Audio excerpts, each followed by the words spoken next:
श्रीमाता श्री अरविन्दश्च शरणं मम। ॐ श्रीमाता श्री अरविन्दश्च शरणं मम। ॐ श्रीमाता श्री अरविन्दश्च शरणं मम। ॐ श्रीमाता श्री अरविन्दश्च शरणं भरी दिया मां तुम मधुमय करुणा आम तृषित पराणे भरी दिया मां तुम मधुमय करुणा निश्चेतन हृदय विकसित हुआ निश्चेतन हृदय विकसित हुआ दे तुम दिव्य प्रेरणा प्रेरणा मां दे तुम दिव्य प्रेरणा आम तृषित पराणे भरी दिया मां तुम मधुमय करुणा मिथ्या अहंकार मोह माया रोष तुम पर सरे सबु नाश मिथ्या अहंकार मोह माया रोष तुम पर सरे सबु नाश तुम्हारी आशीष झरी पड़ू मां तुम्हारी आशीष झरी पड़ू मां दूर हेउ सबु वेदना वेदना मां दूर हेउ सबु वेदना आम तृषित पराणे भरी दिया मां तुम मधुमय करुणा निंदा गौरव धन जस मान जहा भोगे मां सबु तुम दान निंदा गौरव धन जस मान जहा भोगे मां सबु तुम दान तोली निया तुम श्रीकर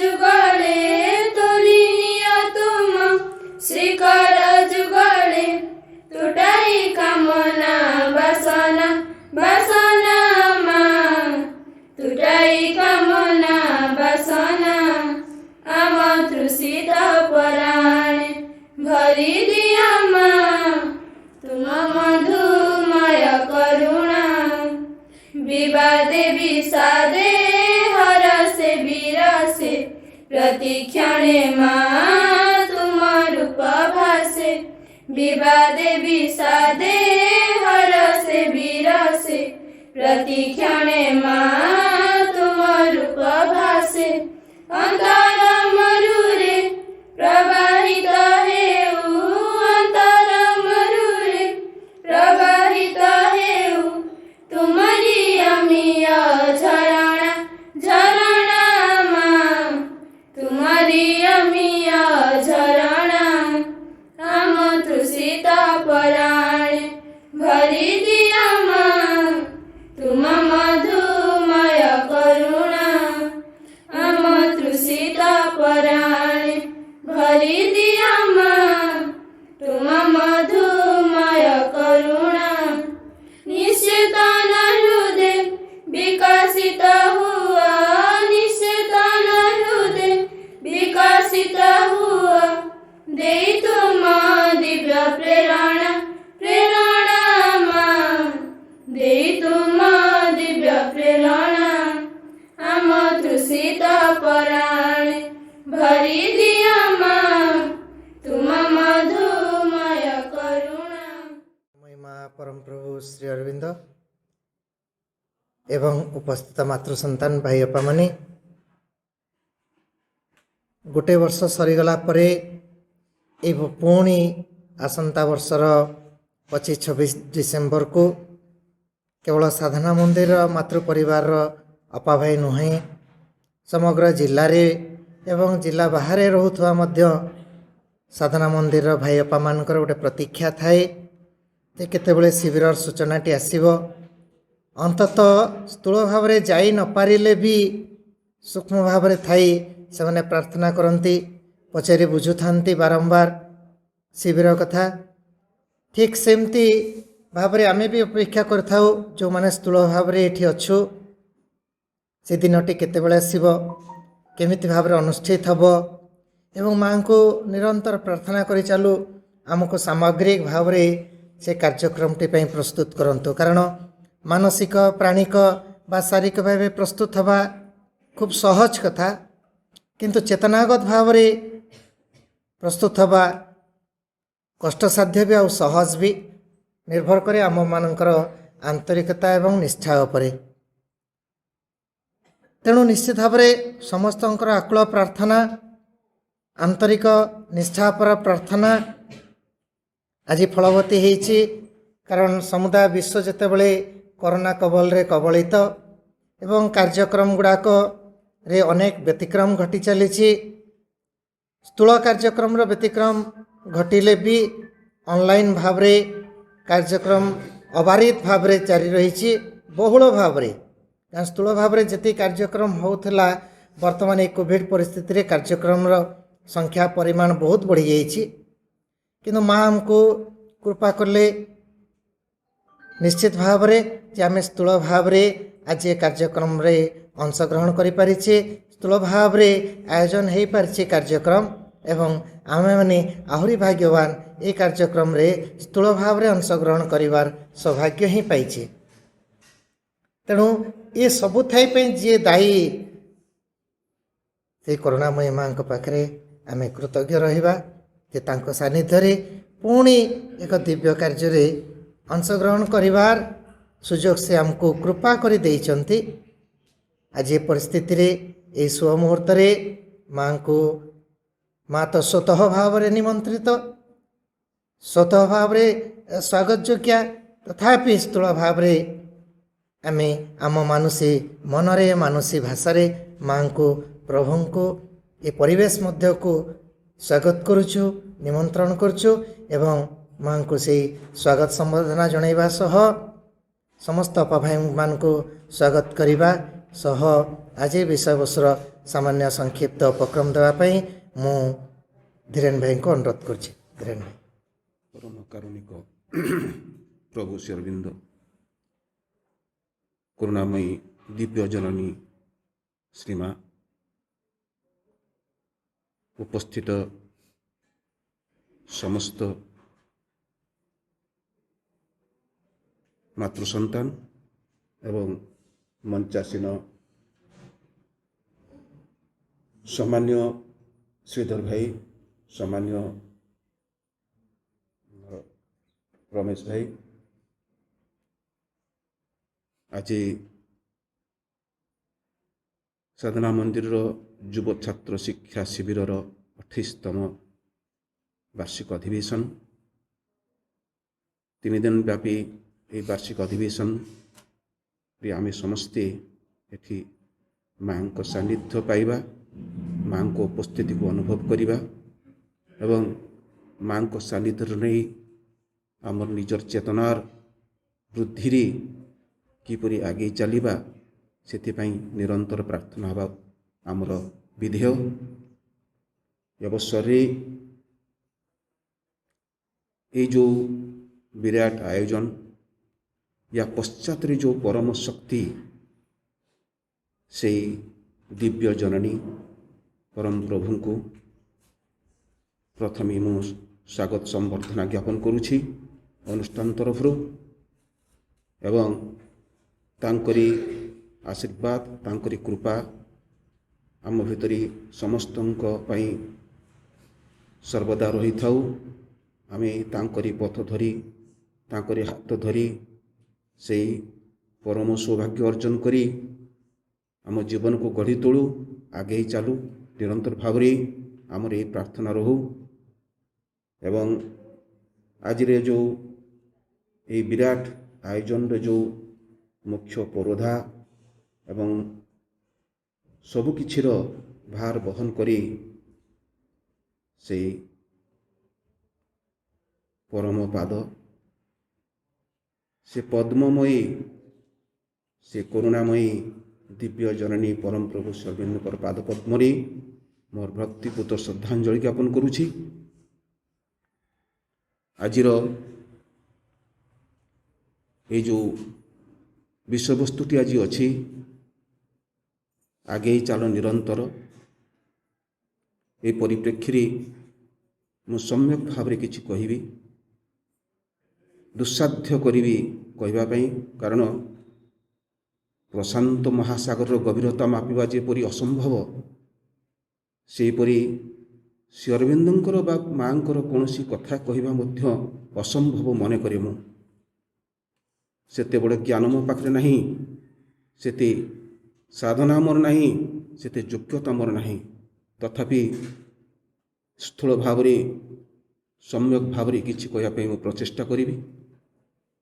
ଜୀବନରେ ଆଗେଇ ଚାଲିବା ମଣିଷର ସ୍ୱଧର୍ମ। କାରଣ ପୃଥିବୀର ପ୍ରାରମ୍ଭ କାଳରୁ ମଣିଷ ଜାତି ଯେବେଠୁ ଉଦ୍ଭବ ଏ ପୃଥିବୀ ପୃଷ୍ଠରେ, ସେବେଠାରୁ ସେ ପ୍ରୟାସ କରି ଚାଲିଛି, ନିରନ୍ତରେ ଆଗେଇବାରେ ଲାଗିଛି। ଇଏ ତାର ସାଧାରଣ ଏକ ନୈତିକ କର୍ତ୍ତବ୍ୟ ମନେ କରିଛି ଯେ ଆଗେଇ ଯିବା ହିଁ ଆମ ଜୀବନର ଧର୍ମ। କେବଳ ମଣିଷ ଆଗଉ ନାହିଁ, ମଣିଷର ପ୍ରକୃତି ଆଗଉ ନାହିଁ, ମଣିଷର ଶରୀର ଆଗଉ ନାହିଁ, ଏ ପ୍ରକୃତି ମଧ୍ୟ, ବିଶ୍ୱ ପ୍ରକୃତି ମଧ୍ୟ ଆଗେଇ ଚାଲିଛି, ଚେତନାର ପାହାଚ ପାହାଚ ଚଢ଼ି ଚାଲିଛି। ସେହିପରି ମଣିଷ ମଧ୍ୟ ସେ ଚେତନାର ପାହାଡ଼କୁ ଉତ୍ତରଣ କରିବାରେ ଲାଗି ରହିଛି, କିନ୍ତୁ ସୂକ୍ଷ୍ମ ଭାବରେ ନ କରି ସେ ସ୍ଥୂଳ ଭାବରେ ଯେଉଁ ପ୍ରୟାସ କରି ଚାଲିଛି, ତାର ପରିଣତି ଆଜି ପୃଥିବୀ ପୃଷ୍ଠରେ ବିଭିନ୍ନ ସମସ୍ୟାକୁ ସେ ନିଜେ ଛିଡ଼ା କରେଇଛି। ତେଣୁ ଏଇ ଯେଉଁ ସମସ୍ୟାକୁ ସେ ଛିଡ଼ା କରେଇଛି, ସେ ଭାବୁଛି ଯେ ସ୍ଥୂଳ ଭାବରେ ଯେଉଁ ପ୍ରୟାସଟି କରିଛି, ହୁଏତ ସେ ପ୍ରୟାସରେ ମୁଁ ନିଶ୍ଚୟ ସଫଳ ହେବି। ଭଗବାନଙ୍କୁ ବାଦ ଦେଇ କଦାପି ସମ୍ଭବ ନୁହେଁ। ଭଗବାନଙ୍କର ଚେତନାକୁ ବାଦ ଦେଇ କଦାପି ସମ୍ଭବ ନୁହେଁ। ଏଇ ଯେଉଁ ବିରାଟ ଜଗତକୁ ସେ ଗଢ଼ି ତୋଳିବାକୁ ଚାହୁଁଛି, ସିଏ ତାର ଏକ ଭ୍ରମ ମାତ୍ର। କାରଣ ସବୁକିଛିର ମୂଳରେ ସେ ଭଗବାନ ଅଛନ୍ତି।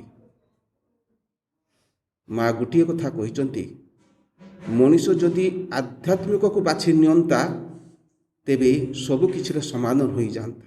ସବୁକିଛିର ସମାଧାନ, ତାର ମାନେ ସବୁକିଛି କହିଲେ ଆମେ ଯଦି ବୁଝିବା, କେବଳ ଆମର ମନ ପ୍ରାଣ ଶରୀରକୁ ଛାଡ଼ିଦେଲେ ଅନ୍ୟ କିଛିରେ ସେଥିରେ ସାମିଲ ହେବ ନାହିଁ, ତାହା କିଛି ନୁହେଁ। ଏ ସମଗ୍ର ସୃଷ୍ଟିର ସବୁକିଛି ପ୍ରୋବ୍ଲେମ୍ ସବୁକିଛି ସମ୍ଭବ ହୋଇପାରନ୍ତା, ସବୁକିଛି ସମାଧାନ ହୋଇଯାଆନ୍ତା ଯଦି ମଣିଷ ଅଧ୍ୟାତ୍ମତାକୁ ବାଛି ନିଅନ୍ତା। କିନ୍ତୁ ଏ ମଣିଷ ଏତେ ମୂର୍ଖ, ଏତେ ନିମ୍ନଗାମୀ ଚେତନା ଭିତରେ ବାସ କରୁଛି ଯେ ସେ କଦାପି ସେହି ପଥକୁ ବାଛିବା ପାଇଁ ସେ ଇଚ୍ଛୁକ ନୁହେଁ, ନିଜେ ଇଚ୍ଛା କରୁନାହିଁ।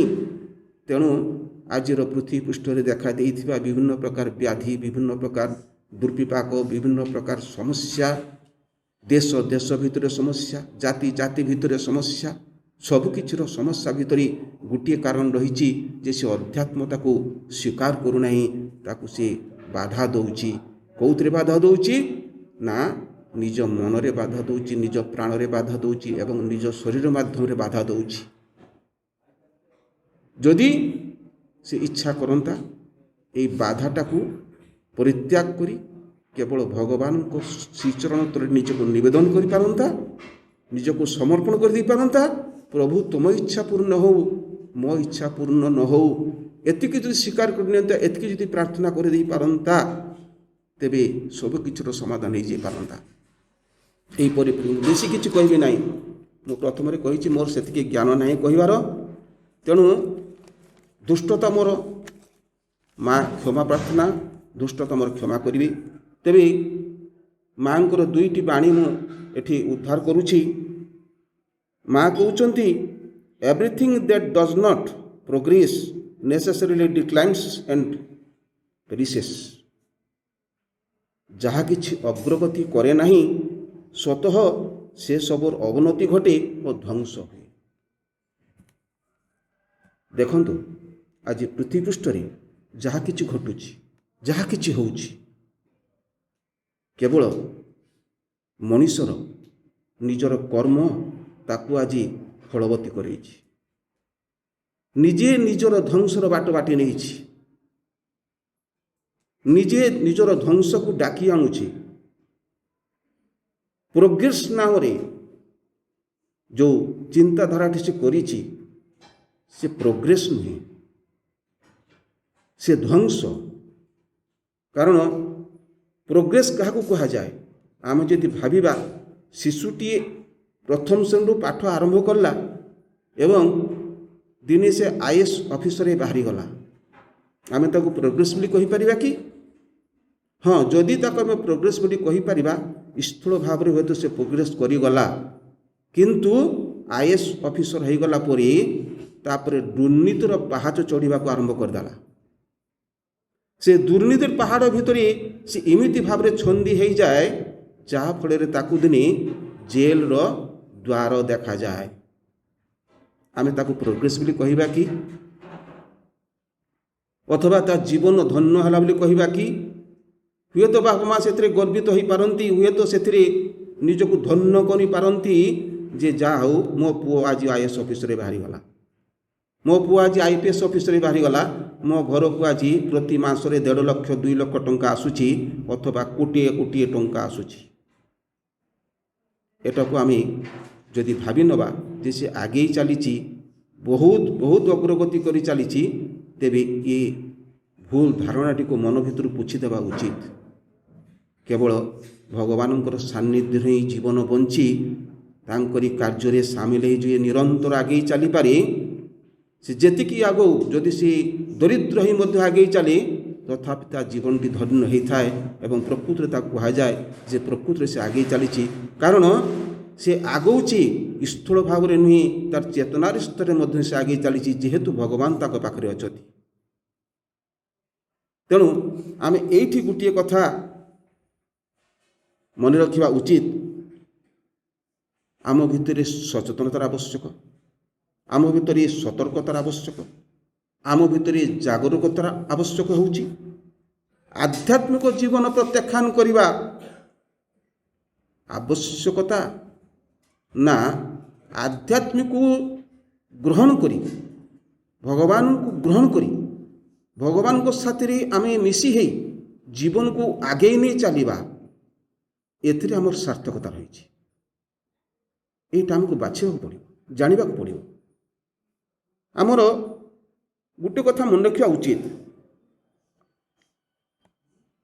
ଏ ଜୀବନ ହେଉଛି, এই ଯେଉଁ ମଣିଷ ଭଗବାନ ଆମକୁ ଜୀବନଟି ଦେଇଛନ୍ତି, ଏ ପୃଥିବୀ ପୃଷ୍ଠରେ ମଣିଷ ରୂପରେ ଆମକୁ ସୃଷ୍ଟି କରିଛନ୍ତି। ଆମର କର୍ତ୍ତବ୍ୟଟି କ'ଣ? ଆମର କର୍ତ୍ତବ୍ୟ ହେଉଛି ଘର ସଂସାର କରି, ଛୁଆ ପିଲାକୁ ମଣିଷ କରି, ଗୋଟିଏ ସୁନ୍ଦର ଧନଦାଢ୍ୟପୂର୍ଣ୍ଣ ଜୀବନ ବିତେଇବା। ଏ କ'ଣ ଆମର ଜୀବନର ଲକ୍ଷ୍ୟ? ନା ପ୍ରକୃତ ଭଗବାନ ଆମକୁ ସେଥିପାଇଁ ସୃଷ୍ଟି କରିଛନ୍ତି?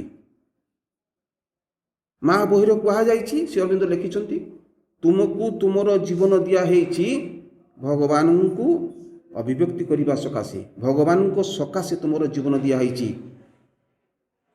କେବଳ ଭଗବାନଙ୍କ ସକାଶେ ଆମକୁ ଜୀବନଟି ଦିଆହେଇଛି, ଭଗବାନଙ୍କୁ ଅଭିବ୍ୟକ୍ତି କରିବା ପାଇଁ ଏଇ ଜୀବନ ଭିତରେ, ଏଇ ପୃଥିବୀ ପୃଷ୍ଠରେ।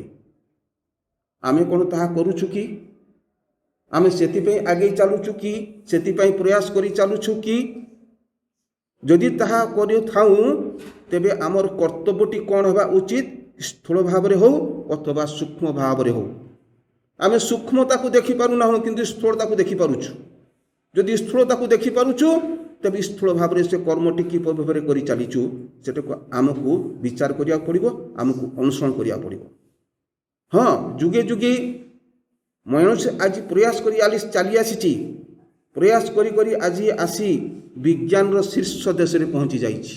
ଯଦି ବିଜ୍ଞାନର ଶୀର୍ଷ ଦେଶରେ ପହଞ୍ଚି ଯାଇଛି, ତେବେ ବିଜ୍ଞାନ ଆଜି କ'ଣ କରିଛି ନା ମଣିଷ କେମିତି ମାରିବ, ଦେଶ ପରେ ଦେଶ କେମିତି ଧ୍ୱଂସ ହେବ, ତାର ଏକ ସୁନ୍ଦର ମାନଚିତ୍ର ତିଆରି କରିଦେଇଛି। ତଥାପି ଏତେ ସତ୍ତ୍ୱେ ବି ମଣିଷ ଆଜି ପର୍ଯ୍ୟନ୍ତ ସେ ଜାଗରୂକତାକୁ, ସେ ସଚେତନତାକୁ ବା ନିଜର ମନୁଷ୍ୟତ୍ୱକୁ ସେ ବୁଝିପାରି ନାହିଁ। ମୁଁ କିଏ, ମୁଁ କ'ଣ ପାଇଁ ଆସିଛି, ଭଗବାନ ମୋତେ କାହିଁକି ସୃଷ୍ଟି କରିଛନ୍ତି, ମୋର କର୍ତ୍ତବ୍ୟଟି କ'ଣ। ତେଣୁ ଏଠି ଆଉ ଗୋଟିଏ କଥା ସେ ଏଠି କହୁଛନ୍ତି ଯେ ଅବନତି ଘଟେ ଏବଂ ଧ୍ୱଂସ ହୁଏ କେତେବେଳେ ନା ଯେଉଁଟା ପ୍ରୟୋଜନରେ ଆସେ ନାହିଁ। ସିଧା କଥା। ଆପଣମାନଙ୍କର ସାଧାରଣତଃ ଆମେ ଘରେ କ'ଣ କରୁ, ଗୋଟେ ମେସିନ୍ଟି ଖରାପ ହୋଇଗଲେ ତାକୁ ଆମେ କ'ଣ କରୁଛୁ, ନଷ୍ଟ କରିଦେଉଛୁ, ଫୋପାଡ଼ି ଦେଉଛୁ। ମେକାନିକ୍ ପାଖକୁ ନେଲୁ, ମେକାନିକ୍ ସଜାଇଲା, ଯଦି ସଜା ନ ହୋଇପାରିଲା ତାକୁ ଆମେ ଲାଷ୍ଟ ଟାଇମ୍ ନଷ୍ଟ କରିଦେଉଛୁ। କେଉଁଥିରେ ନା ଡାକି ଆଣୁ ସେ ଲୁହାବାଲାକୁ, ଲୁହାବାଲା ବିକ୍ରି କରିଦିଅ, ଧ୍ୱଂସ ହେଲା ସେ। ସେହିପରି ପୃଥିବୀ ପୃଷ୍ଠରେ ଯାହା କିଛିର ପ୍ରୟୋଜନ ହୁଏ ନାହିଁ, ସିଏ ଚାହେ ଦେଶ ହଉ, କାଳ ହଉ, ଯାହା କିଛି ହଉ, ଭଗବାନ ତାକୁ ଧ୍ୱଂସ କରିଦେବେ। କାରଣ ଭଗବାନଙ୍କର କାର୍ଯ୍ୟ ହେଉଛି ସର୍ବଦା ପୃଥିବୀକୁ ଗୋଟିଏ ଚେତନା ସ୍ତରରେ ପହଞ୍ଚିବା ତାଙ୍କର କାର୍ଯ୍ୟ। ସେ ସଂକଳ୍ପ କରିଛନ୍ତି, ପ୍ରଭୁ ସଂକଳ୍ପ କରିଛନ୍ତି ଏବଂ ମା ହିଁ ତାର କାର୍ଯ୍ୟକାରିଣୀ ଶକ୍ତି, ମା ତାଙ୍କୁ କାର୍ଯ୍ୟ କରି ଚାଲିଛନ୍ତି। ତେଣୁ ଧ୍ୱଂସ ହେବାଟା ସୁନିଶ୍ଚିତ। ସେ ଦେଶ ହଉ, କାଳ ହଉ, ମଣିଷ ହଉ, ପୃଥିବୀ ହଉ, ସ୍ଥଳ ହଉ, ପ୍ରାଣୀ ହଉ, ଯିଏ ବି ହଉ, ଯେଉଁଟା ନିଷ୍ପ୍ରୟୋଜନ ତାର ଧ୍ୱଂସ ସୁନିଶ୍ଚିତ। ମା ଆଉ ଗୋଟିଏ ବାକ୍ୟରେ ତାଙ୍କର ବାଣୀରେ କହୁଛନ୍ତି, ଦି ଷ୍ଟାଗ୍ନେସନ୍ ମିନ୍ସ ଡିକମ୍ପୋଜିସନ୍। ସେ କହୁଛନ୍ତି ସ୍ଥାନୋତ୍ତର ଅର୍ଥ ହେଲା ଅବକ୍ଷୟ। ଆମେ ସାଧାରଣ ଭାବରେ ବୁଝି ନେବା, ଅତି ସାଧାରଣ ଭାବରେ ବୁଝିବା ଯେ ସ୍ଥାଣୁ ଅର୍ଥ କ'ଣ। ସମସ୍ତେ ଶିକ୍ଷିତ ପିଲା, ସ୍ଥାଣୁ ଅର୍ଥ କ'ଣ? ଚୁପ୍ ହେଇ ଘରେ ବସି ରହିବା, କିଛି କାମ କରିବା ନାହିଁ, ଏକ ମାନେ ମୋର କିଛି କରିବାର ନାହିଁ, ଆଉ ଖାଲି ଖାଇବି ପିଇବି, ନିଶ୍ଚିନ୍ତରେ ଘରେ ବସି ରହିବି, ଚୁପଚାପ।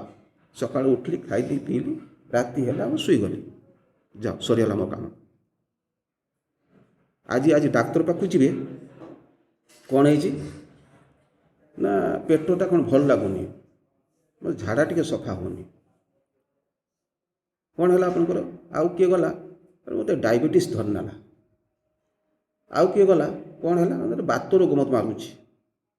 ଏମିତି ବିଭିନ୍ନ ପ୍ରକାର ରୋଗ ନେଇ ଡାକ୍ତର ପାଖକୁ ଯାଉଛନ୍ତି। ବର୍ତ୍ତମାନ ଡାକ୍ତରମାନେ ସଚେତନ ହୋଇଗଲାଣି। ଗୋଟିଏ କଥା କହୁଛନ୍ତି, ଆପଣ ବ୍ୟାୟାମ କରୁଛନ୍ତି କି ନା ନାହିଁ? ମୁଁ କରୁନି। ବ୍ୟାୟାମ କରୁନାହାନ୍ତି, ଆଉ ଦେହ ସୁସ୍ଥ କେମିତି ହେବ? ଆପଣ ସକାଳୁ କିଛି ଚାଲୁନାହାନ୍ତି ନା ନାହିଁ ମୁଁ ଚାଲୁନି, କେମିତି ଆପଣ ସୁସ୍ଥ ହେଇକି ରହିବେ?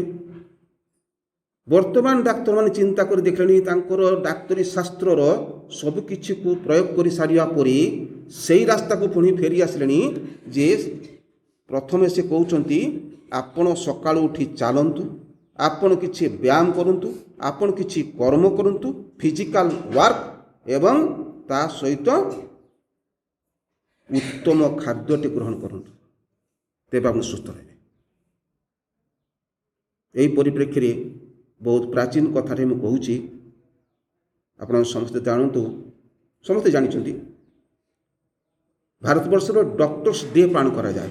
ସେ କାହା ଉଦ୍ଦେଶ୍ୟରେ ପାଳନ କରାଯାଏ?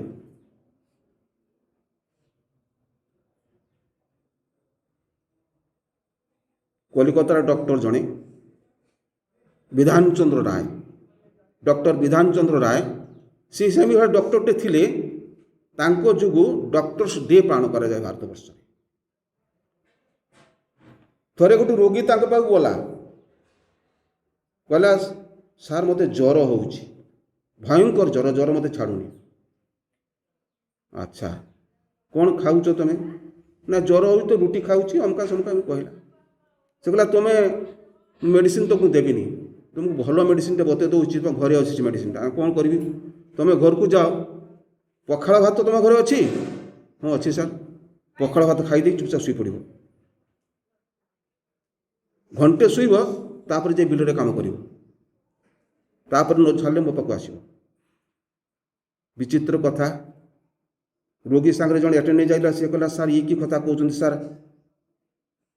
ଜ୍ୱର ହେଲେ ତ ସାର୍ ଭାତ ଖାଆନ୍ତିନି, ରୁଟି ଖାଆନ୍ତି ନା, ତାହେଲେ ମୋ ପାଖରୁ ଚାଲିଯାଅ, ଅନ୍ୟ କ'ଣ ଡକ୍ଟର ପାଖକୁ ଯାଅ। ଡକ୍ଟର ବିଧାନ ନାହିଁ, ଏଠୁ ପଳେଇ ଯାଇ ଆଉ କେଉଁ ଏମିତି ଡକ୍ଟର ଅଛି ଯେ ତା ପାଖରୁ ରୋଗ ଭଲ ହେବ। ତେଣୁ ତାଙ୍କର ଜଣେ ବୟସ ବୃଦ୍ଧ ଲୋକ ତାଙ୍କ ସାଙ୍ଗରେ ଥିଲେ, ସିଏ କହିଲେ ସାର୍ ଯାହା କହୁଛନ୍ତି ତାଙ୍କ କଥା ମାନି ଯିବାଟା ଭଲ ହେବ। ଘରକୁ ଗଲେ ପଖାଳ ଖାଇଦେଇ ଯାଇକରି ଟିକେ ବିଶ୍ରାମ ନେଇ ବିଲରେ କାମ କରିଗଲେ, ଦେହରୁ ଅଜସ୍ର ଝାଳ ବାହାରିଲା। ସନ୍ଧ୍ୟାରେ ଆସି ଦେଖିବାକୁ ଦେହରେ ଟିକେ ମାତ୍ର ଜ୍ୱର ନାହିଁ। ଆମେ କ'ଣ କହିବା? ଯଦି ଆମେ ସ୍ଥାଣୁ ଭାବରେ ବସି ରହିବା, ଆମେ କିଛି କର୍ମ ନ କରି ଆମ ଦେହଟି ସୁସ୍ଥ ରହିବ ବୋଲି ଭାବିବା, ମାଆଙ୍କ ପାଖକୁ ଆସିବା ନାହିଁ, ମାଆଙ୍କୁ ପ୍ରାର୍ଥନା କରିବା ନାହିଁ, ମୋର ସାଧନାଟି ସଫଳ ହେଇଯାଉ ବୋଲି ଭାବିବା, ତେବେ ଏଟା କ'ଣ ସମ୍ଭବ?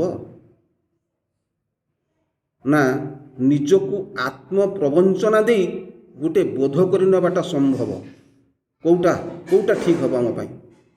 ତେଣୁ ଜୀବନରେ ଆମେ ଯଦି ଆଗେଇ ଚାଲିବାକୁ ଚେଷ୍ଟା କରୁ, ତେବେ ନିରନ୍ତର ଆଗେଇବାରେ ଗୋଟିଏ ମାତ୍ର ଆମର ଆସ୍ପୃହା, ଗୋଟିଏ ମାତ୍ର ଅଭିପ୍ସା, ଗୋଟିଏ ମାତ୍ର ପ୍ରାର୍ଥନା ରହିବା ଉଚିତ ମାଆଙ୍କ ପାଖରେ। ଏବଂ ନିଜର ଏଇ ଭୌତିକ ଶରୀରରେ ସ୍ଥୂଳ ଭାବରେ ଆମେ ଯେଉଁ କର୍ମଟି କରୁଛୁ, ନିରନ୍ତର ସେ କର୍ମଟିକୁ ଜାହିର ରଖିବା। ଭଗବାନଙ୍କ ସକାଶେ ହେଉ, ନିଜର ଜୀବନ କ୍ଷେତ୍ରରେ ହେଉ, ପ୍ରତ୍ୟେକ କ୍ଷେତ୍ରରେ ଆମେ ଏକ ନୈତିକତାମୂଳକ ଭାବରେ ଭଗବାନଙ୍କର କର୍ମ, ଭଗବାନଙ୍କର ସବୁ କର୍ମକୁ ମୋର ସ୍ଥୂଳ ଭାବରେ ହେଉ, ଘର କାମ ହେଉ, ସଂସାରରେ ଯାହା କିଛି କର୍ମ ହେଉ, ଭଗବାନଙ୍କ କର୍ମ ଭାବି ଆମେ ଆଗେଇବା କେମିତି? ନା ଚେତନା ସ୍ତରରେ ଆଗେଇବାକୁ ଚେଷ୍ଟା କରିବା। ସ୍ଥୂଳ ଭାବରେ ଆଗେଇ ଚାଲି ଚାଲି ଶେଷରେ ମଣିଷ ନିରାଶ ହୋଇସାରିଛି। ନିରାଶ ହେଇଛି ବୋଲି ଆଜି ସେ ଭଗବାନଙ୍କୁ ଡାକୁଛି। ଆଜି ଦେଖନ୍ତୁ, ଏଇ ଯେଉଁ ବିଶ୍ୱ ମହାମାରୀ କରୋନା ଆଜି ସମଗ୍ର ପୃଥିବୀକୁ ସ୍ତମ୍ଭିତ କରିଦେଇଛି, ଇଏ ସେ ଭଗବାନଙ୍କର ଖେଳ। ମୁଁ କିଛି ଦିନ ଗୋଟେ ଆମର ଅଲ୍ ଇଣ୍ଡିଆ ମ୍ୟାଗାଜିନ୍ରେ ପଢ଼ିଛି, ମୁଁ ଲେଖା ହେଇଥିଲା ଯେ ବର୍ତ୍ତମାନ ମହାକାଳୀଙ୍କର ପର୍ବ ଚାଲିଛି। ସେ ସବୁକିଛି ସଜାଡ଼ିବା ପାଇଁ ଆସିଛନ୍ତି।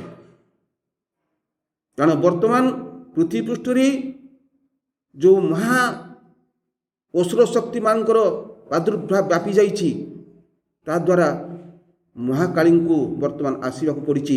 ମହାକାଳୀ ବର୍ତ୍ତମାନ କର୍ମ କରି ଚାଲିଛନ୍ତି ଏବଂ ଏ ପୃଥିବୀକୁ ମହାକାଳୀ ସଜାଡ଼ି ଦେବା ପରେ ତାପରେ ମାହେଶ୍ୱରୀ ତାଙ୍କର କର୍ମ ପ୍ରଣାଳୀ ଆଗକୁ ଆଗେଇ ନେବେ ଏବଂ ପୃଥିବୀକୁ ସେଇ ଚେତନା ସ୍ତରରେ ନେଇ ମଣିଷକୁ ସେଇ ଦିବ୍ୟ ଜୀବନ ଦେବା ପାଇଁ ପ୍ରସ୍ତୁତ କରି ଗଢ଼ି ତୋଳିବେ। ସେ ସମୟ ଆସିବ ଏବଂ ନିଶ୍ଚୟ ପ୍ରଭୁଙ୍କର ସଂକଳ୍ପ, ମାଆଙ୍କର ସେଇ କାର୍ଯ୍ୟଧାରାଟି ସମ୍ପୂର୍ଣ୍ଣ ହେବ। ତେଣୁ ଆମକୁ ଗୋଟିଏ ମାତ୍ର କଥା ଆମେ ଏଠି କହିବା ଉଚିତ ଯେ ଆଗରୁ ପୃଥିବୀ ପୃଷ୍ଠରେ ପ୍ରାଚୀନ କାଳରୁ ଯେତେ ମୁନି ଋଷିମାନେ ଥିଲେ, ସେମାନେ ମଧ୍ୟ ଏହି କର୍ମ କରିଆସିଛନ୍ତି। ସେମାନେ ହୁଏତ ତାଙ୍କର ସାଧନାଟିକୁ ଅଲଗା ପ୍ରଣାଳୀରେ ଧରି ସେମାନେ ଚେତନାର ପାହାଡ଼ ମଧ୍ୟ ଚଢ଼ିଛନ୍ତି ଏବଂ ସେମାନେ ମଧ୍ୟ ପ୍ରଭୁଙ୍କ ସହିତ ସମ୍ମିଳିତ ହୋଇଛନ୍ତି, ନିଜକୁ ନିର୍ବାଣ କରିଦେଇଛନ୍ତି। ତେଣୁ ସେଇ ଯେଉଁ ନିର୍ବାଣ ମାଟିରେ ଆମେ ଜନ୍ମ ହେଇଛୁ, ତାଙ୍କରି ଚେଷ୍ଟା ବା ତାଙ୍କରି ତପସ୍ୟା ପ୍ରଭୁ କେତେବେଳେ ତାକୁ ତଳଗାମୀ ବା ନିମ୍ନଗାମୀ ଭାବି ନାହାନ୍ତି। ପ୍ରଭୁ ମଧ୍ୟ କହୁଛନ୍ତି ଯେ ଆମେ ସେଇ ମାଟିର ସନ୍ତାନ, ଯେଉଁ ମାଟିରେ ଏଇ ମୁନି ଋଷିମାନେ ଏଇ ମାଟିକୁ ଏମିତି ଏକ ଆଧ୍ୟାତ୍ମିକ ଉର୍ବରତାର ସୃଷ୍ଟି କରିଦେଇଛନ୍ତି। ସେଇ ମାଟିରେ ଭାରତବର୍ଷରେ ଜନ୍ମ ହୋଇଥିବା ଏଇ ମଣିଷମାନେ ଦିନେ ଦିବ୍ୟ ଜୀବନରେ ଉନ୍ନୀତ ହେବେ ଏବଂ ସମଗ୍ର ପୃଥିବୀରେ ନିଜକୁ ପରିଚିତ କରାଇବେ ଏବଂ ସମଗ୍ର ପୃଥିବୀକୁ ଭାରତବର୍ଷ ଦିନେ ଆଧ୍ୟାତ୍ମିକ ଗୁରୁ ଭାବରେ ପରିଚିତ କରାଇଦେବ। ଆଉ ବିଶେଷ କିଛି କହିବାର ନାହିଁ। ତେଣୁ ଆଗେଇବା ଚାଲିବାରେ ଆମ ଜୀବନରେ କେବେ ବାଧା ନ ଆସୁ, ଆମେ ପଥ ହୁଡ଼ି କେବେ ନ ଯାଉ, ମାଆଙ୍କ ଧାରାରେ, ପ୍ରଭୁଙ୍କ ଧାରାରେ ଆଧ୍ୟାତ୍ମିକ ପାଥେୟ କରି ମାଆଙ୍କୁ ଶିବବିନ୍ଦୁକୁ ନିଜ ଜୀବନରେ ଧାରଣ କରି ନିରନ୍ତର ଆଗେଇ ଚାଲିବା, ତେବେ ଯେ ଆମ ଜୀବନଟି ଧନ୍ୟ ହେବ। ମାଙ୍କର ଜୟ ହେଉ, ପ୍ରଭୁଙ୍କର ଜୟ ହେଉ ଏବଂ ମା ସମସ୍ତ ସନ୍ତାନମାନଙ୍କୁ ଆଶୀର୍ବାଦ କରନ୍ତୁ, କୃପା କରନ୍ତୁ, ଯେମିତି ତାଙ୍କରି ପଥରେ ଆଗେଇ ଚାଲିବାରେ ସେମାନେ ସହାୟକ ହେବେ। ବନ୍ଦେ ମାତରମ୍। ରେଫରି ଯେତେବେଳେ ପଡ଼ିଆରେ ହୁଇସିଲଟେ ଦେଇଦିଏ ସେତେବେଳେ ଦୌଡ଼ ପ୍ରତିଯୋଗିତାଟା ଆରମ୍ଭ ହୋଇଯାଏ ଏବଂ ଆମେ ଯେଉଁ ଦେଖୁଛୁ ଖେଳକୁଦରେ ଦୌଡ଼ଟା ଆରମ୍ଭ ହେଉଛି ଏହିପରି ଭାବରେ ପୃଥିବୀର ଆରମ୍ଭରୁ ଏମିତି ଦୌଡ଼ଟି ଆରମ୍ଭ ହୋଇଛି। ସେ ଶାରୀରିକ ଭାବରେ ଦୌଡ଼ ଅର୍ଥ ଅଗ୍ରଗତି, ଶାରୀରିକ ଭାବରେ ଦୌଡ଼ ଆରମ୍ଭ ହୋଇଛି, ମାନସିକ ଭାବରେ ହେଇଛି, ପ୍ରାଣିକ ଭାବରେ ହେଇଛି। ମଣିଷ ଯେତେବେଳେ ପଶୁ ଅବସ୍ଥାରୁ ମଣିଷ ଆସିଛି ତା ପୂର୍ବରୁ ଜଡ଼ରୁ ଜୀବନ ସୃଷ୍ଟି ହେଇଛି, ସେଠି ଶରୀରର କ୍ରମ ପରିବର୍ତ୍ତନ ଘଟିଛି, ଶରୀର ଅଗ୍ରଗତି କରିଛି, ମନରେ ଅନେକ ପରିବର୍ତ୍ତନ ହେଇଛି। ଆମେ କହୁଛୁ ବିଜ୍ଞାନ ଯୁଗରେ ଆମେ ଉପନୀତ, ଆଧୁନିକ ଯୁଗରେ ଉପନୀତ, ବହୁତ ପରିବର୍ତ୍ତନ ହେଇଛି ମନର, ପ୍ରାଣର ବି ପରିବର୍ତ୍ତନ ହେଇଛି, ଅର୍ଥାତ୍ ମନ ପ୍ରାଣ ଶରୀର ଅଗ୍ରଗତି କରିଛନ୍ତି। କିନ୍ତୁ ବର୍ତ୍ତମାନ ଆମେ ପୃଥିବୀରେ ଯେଉଁ ଅବସ୍ଥାରେ ଅଛୁ ଏବଂ ଯେଉଁ ଲକ୍ଷ୍ୟ ଦିଗରେ ଯିବା ପାଇଁ ଅନ୍ତତଃ ଆମେ ଯେଉଁମାନେ ମା ଶ୍ରୀ ଅରବିନ୍ଦଙ୍କର ଶରଣାଗତ ଭାବରେ ଆସିଛୁ, ଯେଉଁମାନେ ଆଧ୍ୟାତ୍ମିକତା ଭିତରକୁ ଆସିଛନ୍ତି, ତାଙ୍କ ପାଇଁ ମାନସିକ, ଶାରୀରିକ ଏବଂ ପ୍ରାଣିକ ଅଗ୍ରଗତି ଅପେକ୍ଷା ଯେଉଁ ବଡ଼ ଅଗ୍ରଗତିଟି ଆବଶ୍ୟକ ସେଟା ହେଉଛି ଚେତନାର ଅଗ୍ରଗତି। ଆମେ ବି ସେଇ ଦିଗରେ ଚାଲିଛୁ ଏବଂ ସେଇ ଅଗ୍ରଗତିଟି ପୃଥିବୀର ଆରମ୍ଭରୁ ହିଁ ସୃଷ୍ଟି ହେଇଛି, ପୃଥିବୀର ସୃଷ୍ଟି ସମୟରୁ ଆରମ୍ଭ ହେଇଛି ଏବଂ ଧୀରେ ଧୀରେ ଧୀରେ ଧୀରେ ଅଗ୍ରଗତି କରୁଛି। ବିଜ୍ଞାନ ପ୍ରମାଣ କରୁଛି ଯେ ବିବର୍ତ୍ତନ ଗୋଟିଏ ସ୍ତରରୁ ଆଉ ଗୋଟିଏ ସ୍ତରକୁ ଊର୍ଦ୍ଧ୍ୱକୁ ଉଠିଯିବା, କେବେ ନିବର୍ତ୍ତନ କଥା କୁହାହେଇନି, ପଛକୁ ଫେରିଯିବା କଥା କୁହାହେଇନି। ଏଇ ଯେଉଁ ଆଗେଇ ଚାଲିବା ପ୍ରକ୍ରିୟାଟି ଆରମ୍ଭ ହେଇଛି ପୃଥିବୀର ସୃଷ୍ଟି ସମୟରୁ, ଆମକୁ ଆହୁରି ବହୁତ ଦୂରକୁ ଯିବାର ଅଛି। ହୁଏତ ବାଟରେ ଧୈର୍ଯ୍ୟହରା ହେଇପାରୁ, ହାଲିଆ ହେଇପାରୁ, ବିରକ୍ତିବୋଧ ଆସିପାରେ, କିନ୍ତୁ ଆମକୁ ଆଗେଇବାର ଅଛି। ସଚେତନ ଭାବରେ ହେଉ ବା ଅଚେତନ ଭାବରେ ହେଉ, ଜ୍ଞାତସାରରେ ହେଉ ବା ଅଜ୍ଞାତସାରରେ ହେଉ, କାରଣ ଆଗେଇବା ଛଡ଼ା ନା ସଂସାରର ଗତି ଅଛି ନା ଆମମାନଙ୍କ ପାଖରେ କିଛି ଗତି ଅଛି। ଅଗ୍ରଗତି ଛଡ଼ା ଆମ ପାଖରେ କିଛି ବି ନାହିଁ, ବିକଳ୍ପ ନାହିଁ। ଏବଂ ମା ଯେତେବେଳେ, ଯେହେତୁ ସେ ହେଉଛନ୍ତି କରୁଣାମୟୀ, ସେ ତାକୁ ଆହୁରି ପ୍ରେରଣା ଦେବା ପାଇଁ ନବବର୍ଷର ପ୍ରାର୍ଥନାବଳୀରେ କହିଲେ, ଆଜିର ଆଲୋଚନା ପ୍ରସଙ୍ଗଟି ସେଇଠୁ, ଆଗେଇ ଚାଲ ନିରନ୍ତର, ସୁଡ଼ଙ୍ଗ ଶେଷରେ ରହିଛି ଆଲୋକ, ଯୁଦ୍ଧରେ ଶେଷରେ ହିଁ ବିଜୟ। 1948 ମସିହାର ନବବର୍ଷର ପ୍ରାର୍ଥନାବଳୀ। ମା କାହିଁକି କହିଲେ ନା ମୁଁ ଆଗେଇ ଯିବାକୁ ପଡ଼ିବ, ମୁଁ ଜାଣିନି କେଉଁ ପର୍ଯ୍ୟନ୍ତ ଯିବି, କିନ୍ତୁ ଆମ ଜାଣିବା ବି ଦରକାର ନାହିଁ, କାରଣ ଆମ ଲକ୍ଷ୍ୟଟି ମା ଶ୍ରୀ ଅରବିନ୍ଦ ସ୍ଥିର କରିଦେଇଛନ୍ତି ଯେ ଚାଲିବାକୁ ପଡ଼ିବ, ଶେଷ ପର୍ଯ୍ୟନ୍ତ ଆଗେଇବାକୁ ପଡ଼ିବ, ଯେପର୍ଯ୍ୟନ୍ତ ଆମେ ଆଲୋକର ସନ୍ଧାନ ପାଇନୁ ଏବଂ ଯେପର୍ଯ୍ୟନ୍ତ ଆମେ ଯୁଦ୍ଧରେ ବିଜୟ ହେଇନୁ। ଆଲୋକ କେଉଁଠି ପାଇବୁ? ଆମ ପାଖରେ ଅଜ୍ଞାତ, କିନ୍ତୁ ସେ ଜାଣିଛନ୍ତି। ଚେତନାର ଶୀର୍ଷକୁ ଗଲା ପରେ ଆମେ ହୁଏତ ତାକୁ ପୂର୍ଣ୍ଣତା କହିବା, କିନ୍ତୁ ମା କହିଲେ ପରଫେକ୍ସନ୍ ହେଜ୍ ନୋ ଲିମିଟ୍, ପୂର୍ଣ୍ଣତାର ବି କୌଣସି ସୀମା ନାହିଁ। ତାହେଲେ କେପର୍ଯ୍ୟନ୍ତ ଆଗେଇବୁ? ନା ମୁଁ ଏକୁଟିଆ ଆଗେଇଲେ ଚଳିବ କି? ନା ତାହା ବି ନୁହଁ। ସାମଗ୍ରିକ ଭାବରେ ବିଶ୍ୱ ଚେତନା ଏବଂ ବିଶ୍ୱ ମାନବର ଚେତନାଟି ଆଗେଇବାକୁ ପଡ଼ିବ ଏବଂ ଯେତେବେଳେ ସମସ୍ତଙ୍କର ଚେତନାଟି ଆଗେଇ ଚାଲିବ ସେଇ ଲକ୍ଷ୍ୟ ଦିଗରେ, ଧୀରେ ଧୀରେ ହୁଏତ ରୂପାନ୍ତରଟି ସମ୍ଭବ ହେବ ଏବଂ ଆମେ ଲକ୍ଷ୍ୟସ୍ଥଳରେ ପହଞ୍ଚି ପାରିବା।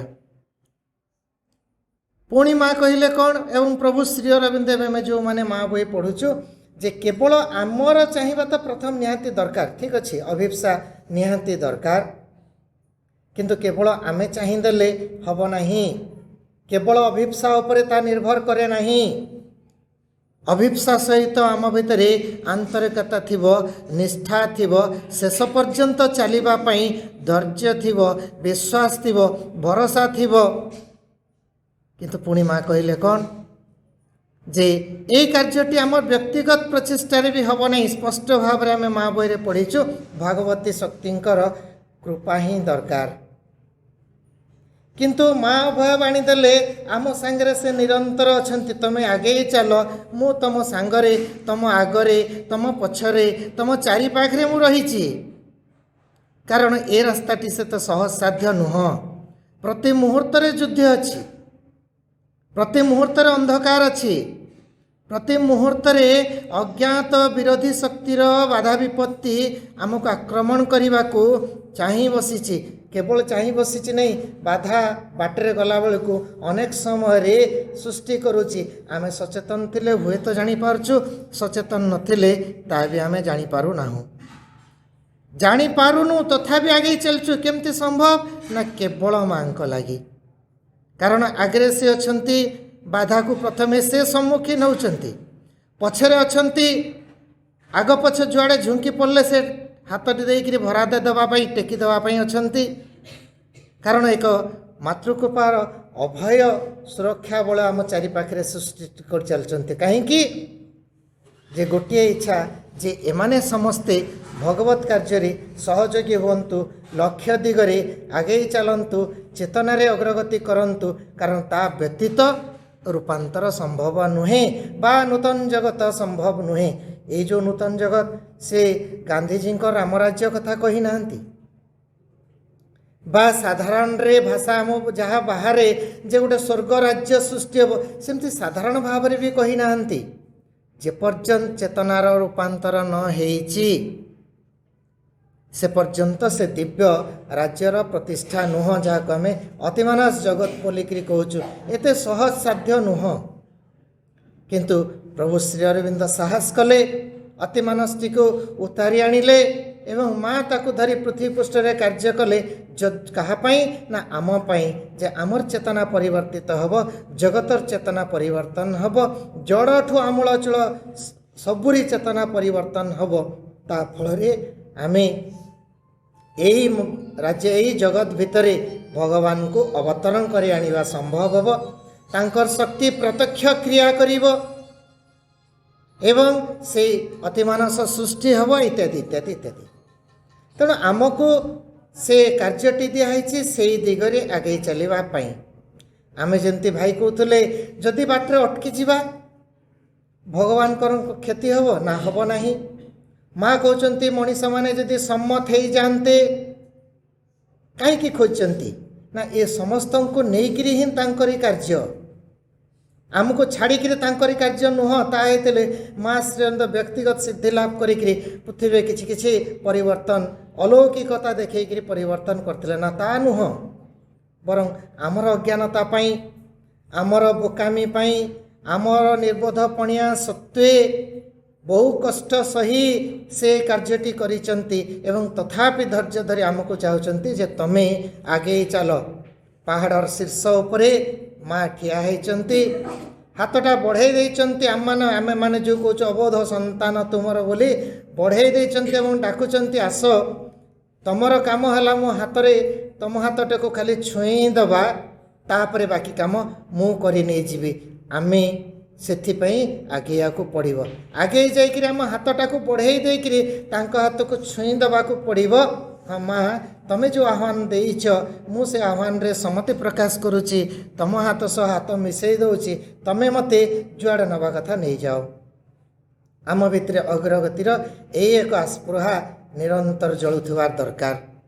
ଆଜି ସେଇ ପ୍ରସଙ୍ଗଟିକୁ ଆମେ ଆଲୋଚନା କରୁଛେ ଏବଂ ରମେଶ ଭାଇ ଅଛନ୍ତି, ତାକୁ ବିଶଦ ଭାବରେ ଆଲୋଚନା କରିବେ।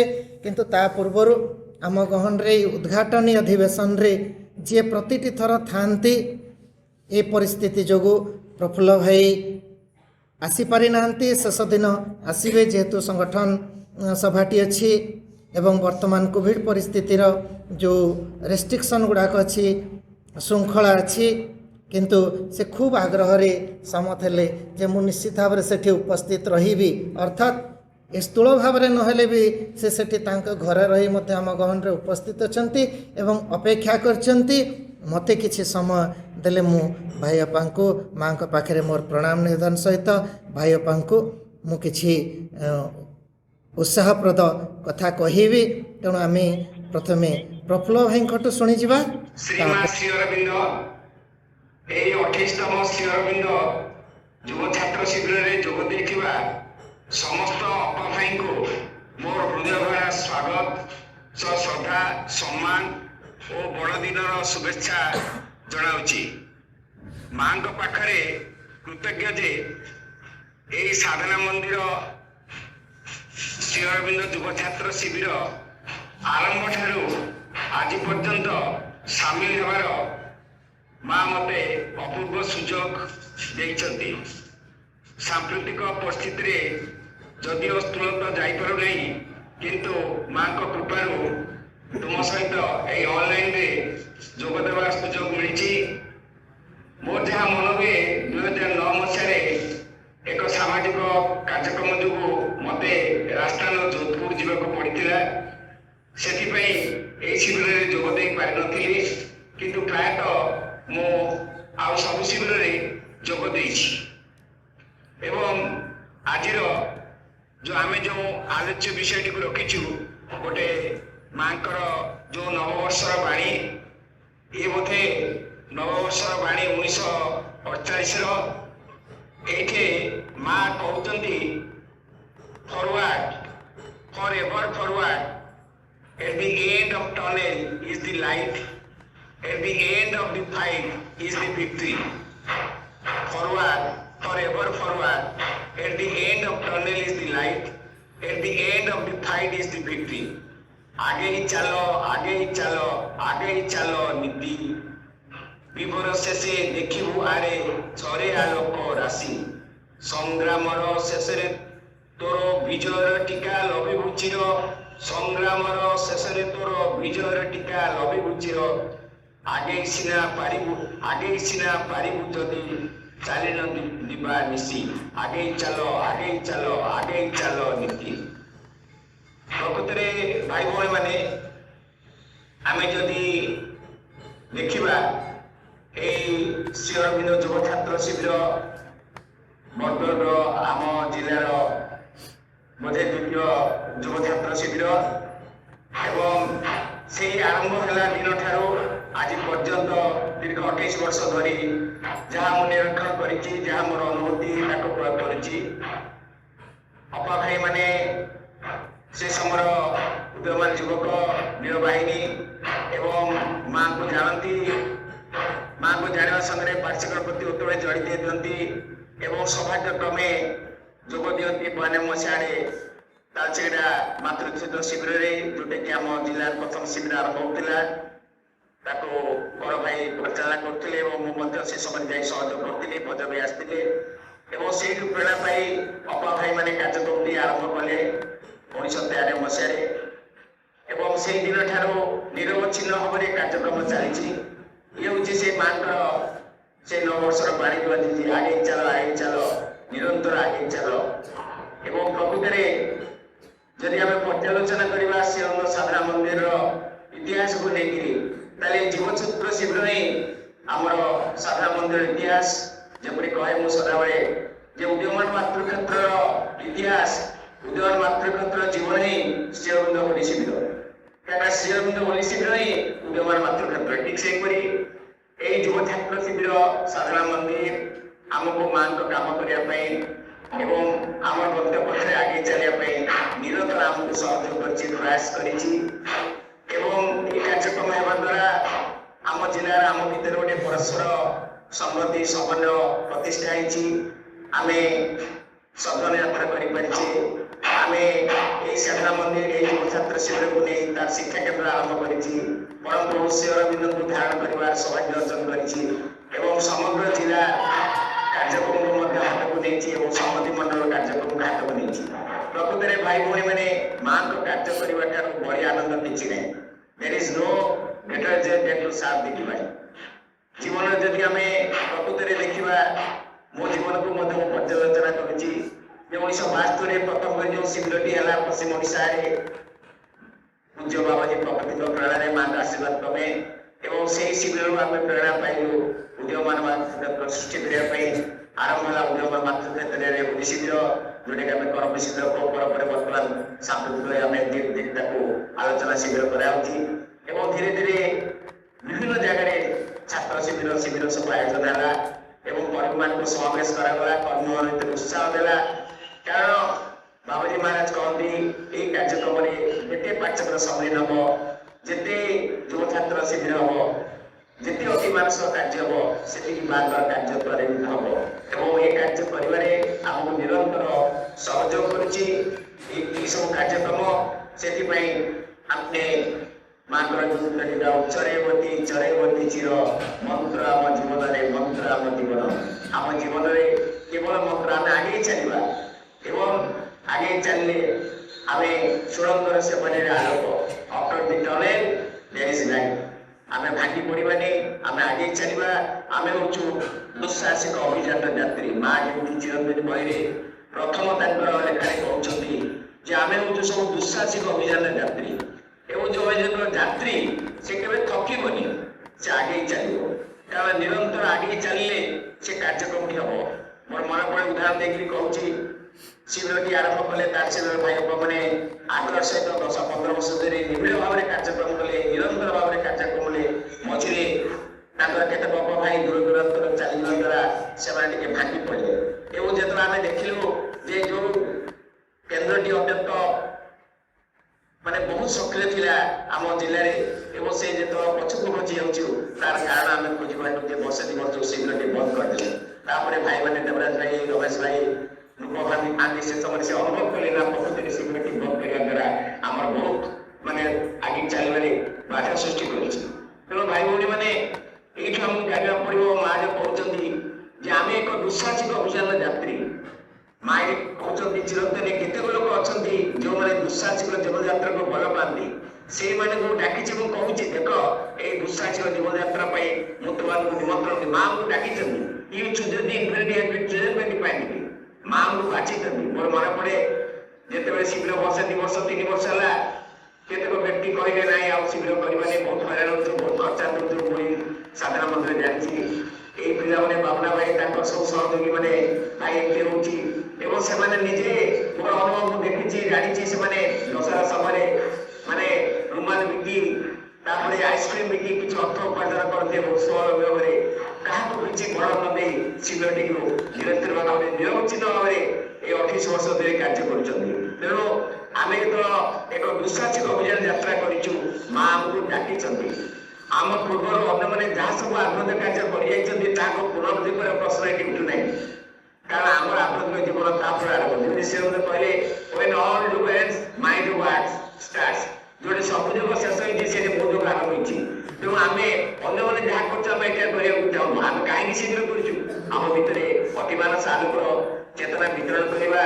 नुआ युवक नुआ पीढ़ी मानक आनिबा नुआ नूतन युवा प्रयास करवा प्रस्तुति करवा कारण माँ कहते से युवक जे जीवन में सदाबले प्रगति रखे से केवे बंद करे तेणु प्रगतिर पथर आगेबा उन्नति पथर आगेबा युग पथर आगेबा ये हूँ आमर परम आम से युवक सुलभता तेणु माँ कहते जे मु बुढ़ा गली मो द्वारा किसी हेनी जो भावला से गला तेणु आम सदाबले आम बर्तमान आम सदाबले आमर श्रीधर भाई को उदाहरण देखाऊ तेणु यह एक नूतन सर्जनार प्रश्न संपूर्ण नूतन ये अनेक अभूतपूर्व घटना आसपे अनेक आपद विपद आसपे बहुत कष्ट भोग पड़ पाए आम तो आगे चलवा ये दुस्साहसिक अभियान यात्रार यात्री हवा बहुत बाधा विघ्न आस बहुत कष्ट आसो जहाँ कहे वास्तव दुस्साहसिक अभियान जार लक्ष्य हूँ निश्चय विजय मु एवरेस्ट चढ़ी गोड़ खसी जापे आंटू छिड़ी जापे कष्ट हो पाए किंतु मोर लक्ष्य हूँ एवरेस्ट लड़बी चढ़ी मो विजय सुनिश्चित कारण माँ कहते विक्ट्री श्योर क्या कहे वास्तव दुस्साहता जार लक्ष्य हूँ निश्चित विजय आम जो परम जो उच्चतम लक्ष्य आड़ को जाऊे जो महान लक्ष्य जे रूपांतर मन प्राण से भगवत प्राप्ति किंतु सेठारे जीवक बाट आमको जना नहीं से अजना राज्य को बाट खोजी खोजी सोपान पर सोपान अग्रसर आम एपरी किसी करने चाहूँ जहाँ ये उपस्थिति विश्व में आगे केवे कराया भाव में हेब ना जदि यह तुमको भल लगे कारण अतीत के कि भविष्य से देखी से माँ कहले से बिलोंग्स टू फ्यूचर एवं से नूतन युग नूतन जीवन आम प्रयास करूँ ये आम युव शिविर होती तार गोटे ज्वलंत उदाहरण तेणु माँ प्राय जो समय जिते जहाँ आवश्यकता সেই সময়ে এই কার্যটি করে মানে উদাহরণ ଦେଇଛନ୍ତି ଯେତେବେଳେ ବିଶ୍ୱଯୁଦ୍ଧର ଦ୍ୱିତୀୟ ବିଶ୍ୱଯୁଦ୍ଧର ଘଟଣା ସରିଛି ଟିକେ ଶାନ୍ତ ବାତାବରଣ ହେଇଛି ସେଇ ସମୟରେ ବାଲ୍ମୀକି ମା ଦଉଛନ୍ତି ଯେ ହେ ମୋର ସନ୍ତାନଗଣ ତୁମେ ଆଗେଇ ଚାଲ ନିରନ୍ତର ସୁରଙ୍ଗର ସେପାରୀରେ ଆଲୋକ ଏବଂ ବିଜୟ ସୁନିଶ୍ଚିତ। ତେଣୁ ଆମେମାନେ ହଉଛୁ ସେଇ ବୀର ବାହିନୀ। ତେଣୁ ଆଜିର ଦିନରେ ସେଇ ବୀର ବାହିନୀର କଥାଟି ମୋର ମନେ ପଡେ ଏବଂ ସେଇ ଗୀତଟି ଗାଇ ମୁଁ ଶେଷ କରିବି ମୋର ଉପକ୍ରମ ଏବଂ ସମସ୍ତଙ୍କୁ ସ୍ୱାଗତ କରିବା ମୋର କାର୍ଯ୍ୟକ୍ରମ। ଯେମିତି ଏଇ ବୀର ବାହିନୀ ଗୀତଟି ଆମ ଜିଲ୍ଲାର ପ୍ରାୟ ସମସ୍ତଙ୍କୁ ଉତ୍ସାହିତ କରିଥିଲା ଏବଂ ଆମେ ଏଇ ବୀର ବାହିନୀ ମାନଙ୍କର କାର୍ଯ୍ୟରେ ଅତ୍ୟନ୍ତ ଖୁସି ଆମେ ସେମାନଙ୍କ ଦ୍ୱାରା ଅନୁପ୍ରାଣିତ ହେଇଥିଲୁ ଏବଂ ଯୋଉଟାକି ଆଜି ମଧ୍ୟ ସାଧାରଣ ମନ୍ଦିର ବର୍ତ୍ତମାନ ଅପା ଭାଇମାନଙ୍କୁ ଉତ୍ସାହିତ ଆଜି ପର୍ଯ୍ୟନ୍ତ ମଧ୍ୟ ଦଉଛି। ବୀର ବାହିନୀ ଚାଲରେ ବୀର ବାହିନୀ ଚାଲରେ ମାତୃସେନାନୀ ଚାଲରେ ହୋଇଛି ନବୀନ ଚେତନାର ସୂର୍ଯ୍ୟ ନବତନ ଅଭିଯାନ ଚାଲରେ ବୀର ବାହିନୀ ଚାଲରେ ନିରବଧିଆରେ ଦେଖାରେ ବୀର ଅରାତି ଆଜିରେ ରହିଛି ଅନ୍ତର ଆତ୍ମସକସେ ବନ୍ନି ଖଳକେ କର ତାର ନିର୍ମୂଳରେ ବୀର ବାହିନୀ ଚାଲରେ ବୋମା କମାନର ନୁହେଁ ସମର ଚେତନା ଅନଳେ ଜଳେ ଅନିବାର ଉଲ୍ଲାସ ଭରା ନିଜ ଜୀବନରେ ବୀର ବାହିନୀ ଚାଲରେ ନିଜ ସୀମା ଥରେ ଓଇଲେରେ ନେଇ ଦେଖିବୁ ଅସୀମ ଆସିଛି ଓଲାଇ ବୀର ଚିର ବିଜୟିନୀ ଦୀର୍ଘ ଜନନୀ ତୋଳି ନେବେ ତୋତେ କୋଳରେ ବୀର ବାହିନୀ ଚାଲରେ ମାତୃସେନାନୀ ଚାଲରେ ବୀର ବାହିନୀ ଚାଲରେ ମାତୃସେନାନୀ ଚାଲରେ ହୋଇଛି ନବୀନ ଚେତନାର ସୂର୍ଯ୍ୟ ନବତଳ ଅଭିଯାନରେ ହୋଇଛି ନବୀନ ଚେତନାର ସୂର୍ଯ୍ୟ ତବ ଅଭିନବ ଯାନରେ। ଭାଇ ଭଉଣୀ ମାନେ ଆସନ୍ତୁ ଆମେ ସେଇ ବୀର ବାହିନୀ ହେବା ସେଇ ମାଙ୍କର ସେଇ ସୂର୍ଯ୍ୟ ବୀର ଯୋଦ୍ଧା କରି ଘର ଆମମାନଙ୍କୁ ଆମମାନେ ତା ହେବାକୁ ଚାହୁଁ ଅତୀତ ଆହୁରି ବଞ୍ଚି ରହିବାକୁ ଚାହେଁ ଆସନ୍ନ ପବିତ୍ରଙ୍କର ମହାଯୁଦ୍ଧରେ ଆମମାନେ ଯେପରି ସଫଳତା ହାସଲ କରିପାରିବୁ ଯାହାଦ୍ୱାରା ନୂତନ ବସ୍ତୁ ଗୁଡ଼ିକ ପ୍ରକାଶିତ ହେବ ଏବଂ ଆମେ ସେସବୁ ଗ୍ରହଣ କରିବା ନିମନ୍ତେ ସାମର୍ଥ୍ୟ ହାସଲ କରିପାରିବୁ। ତେଣୁ ଆମର ପ୍ରୟାସ ନିରନ୍ତର ରହିବ। ଆମେ ଭାଙ୍ଗି ପଡ଼ିବାନି, ଆମେ ଅସହାୟ ହେବାନି ଯେ ଆମ ଜୀବନରେ କେବେ ଅତିମାନ ଆସିବ କେବେ କଣ ଆସିବ। ପରପ୍ରଭୁ ଶ୍ରୀରମଣ କହିଲେ ଦୀର୍ଘ 30 ବର୍ଷର ସାଧନା ଫଳରେ ଆମେ ଯୋଉ ଅତିମାନ ଶକ୍ତିକୁ ପାଇଲେ ଏକ କଥା ନୁହେଁ। ଯଦି ପ୍ରକୃତି ଚାହିଁଥାନ୍ତା 3 ଲକ୍ଷ ବର୍ଷ ଲାଗିଥାନ୍ତା, ଯଦି ଏକ୍ସପ୍ରେସ ଗାଡ଼ିରେ ଯାଇଥାନ୍ତେ ତାହେଲେ 3000 ବର୍ଷ ଲାଗିଥାନ୍ତା, କିନ୍ତୁ 30 ବର୍ଷ ଭିତରେ ଅତିମାନ ଶକ୍ତି ପାଇବା କମ୍ କଥା ନୁହେଁ। ମା ଏଇଟା ପ୍ରଭୁ କହୁଛନ୍ତି ମା ଆସିବାର 1920 1950 ମସିହା ଭିତରେ ମା ପ୍ରଭୁଙ୍କର ଏଇଟା ଉକ୍ତି। ତେଣୁ ଭାଇ ଭଉଣୀ ମାନେ ନିଶ୍ଚୟ ନୂଆ ଯୁଗ ଆସୁଛି, ନୂଆ ଜୀବନ ଆସୁଛି ଏବଂ ସେଇ ଜୀବନ ପାଇଁ ସେଇ ଯୁଗ ପାଇଁ ଆମମାନଙ୍କୁ ମା ଯୋଉ ବାଛିଛନ୍ତି ଆମ ଭିତରେ କିଛି ସାମର୍ଥ୍ୟ ନାହିଁ, କିନ୍ତୁ ଆମକୁ ଯୋଉ ମା ବାଛିଛନ୍ତି ଏ କାର୍ଯ୍ୟରେ ସାମିଲ ହେବା ପାଇଁ ମା ହଉଛନ୍ତି ଆମର କ୍ୟାପ୍ଟେନ। ଏଇ ବିରାଟ ମାନେ ଜଳରାଶିର ଯାତ୍ରା ପଛରେ ମା ହଉଛନ୍ତି ନାବିକ। ଆମେ ତାଙ୍କରି ଆଶା ରଖିବା, ସେ ଆମର କ୍ୟାପ୍ଟେନ, ତାଙ୍କୁ ଧରି ଆମେ କାର୍ଯ୍ୟକ୍ରମ କରିବା ଏବଂ ଯେମିତି ପରମପ୍ରଭୁ ଶ୍ରୀରମଣ କହିଲେ କୌଣସି ମାନସିକ ପ୍ରୟାସ ତପସ୍ୟା ନୁହେଁ, ମାଙ୍କର ଶକ୍ତି ଆମର ଛିନ୍ନ କରିପାରେ। এই মিথ্যা বেদনাপনা জগତରେ ଆଣିପାରେ କେବଳ ଅପରାଧକୁ ଅପରାଧ ମା। ଆସନ୍ତୁ ଭାଇ ଭଉଣୀ ମାନେ ଆହୁରି ମାଙ୍କୁ ଜାଣିବା, ଆହୁରି ମାଙ୍କୁ ଧରିବା, ଆହୁରି ମାଙ୍କ କାର୍ଯ୍ୟ କରିବା ଏବଂ ନିଜକୁ ଭାଗ୍ୟବାନ ମନେ କରିବା। ମାଙ୍କ ପାଖରେ କୃତଜ୍ଞ ହେବା ଯେ ମା ଆମକୁ ବାଛିଛନ୍ତି। ଯେମିତି ଆମେ ଦୁର୍ଗା ସୁନ୍ଦର ପରପ୍ରଭୁ ଶ୍ରୀରମଣ କହୁଛନ୍ତି ମା ତ ଦୁର୍ଗେ ଯୁଗେ ଯୁଗେ ମାନବ ସେର ଅବତୀର୍ଣ୍ଣ ହୋଇ ଜନ୍ମେ ଜନ୍ମେ ତୋରି କାର୍ଯ୍ୟ କରି ଏ ଜନ୍ମରେ ମଧ୍ୟ ତୋରି କାର୍ଯ୍ୟ କରିବା ହେଉଛି ଆମ ଜୀବନର ବ୍ରତ। ଆମେ ତାକୁ ବ୍ରତ ବୋଲି ଗ୍ରହଣ କରିବା, ମାଙ୍କ କାର୍ଯ୍ୟ କରିବା, ମାଙ୍କ ପାଖରେ ପ୍ରାର୍ଥନା କରିବା ମା ଆମକୁ ସହଯୋଗ କର ଏ କାର୍ଯ୍ୟରେ ଆମେ ଯେପରି ଆହୁରି ଅଧିକ ଥର ଆଗେଇ ଚାଲିବୁ ନିରନ୍ତର ଭାବରେ। ଜୟ ମା, ଜୟ ମା, ଜୟ ମା। ଭାଇ ସମସ୍ତଙ୍କ ତରଫରୁ ଆପଣଙ୍କୁ କୃତଜ୍ଞତା ନିବେଦନ କରୁଛି।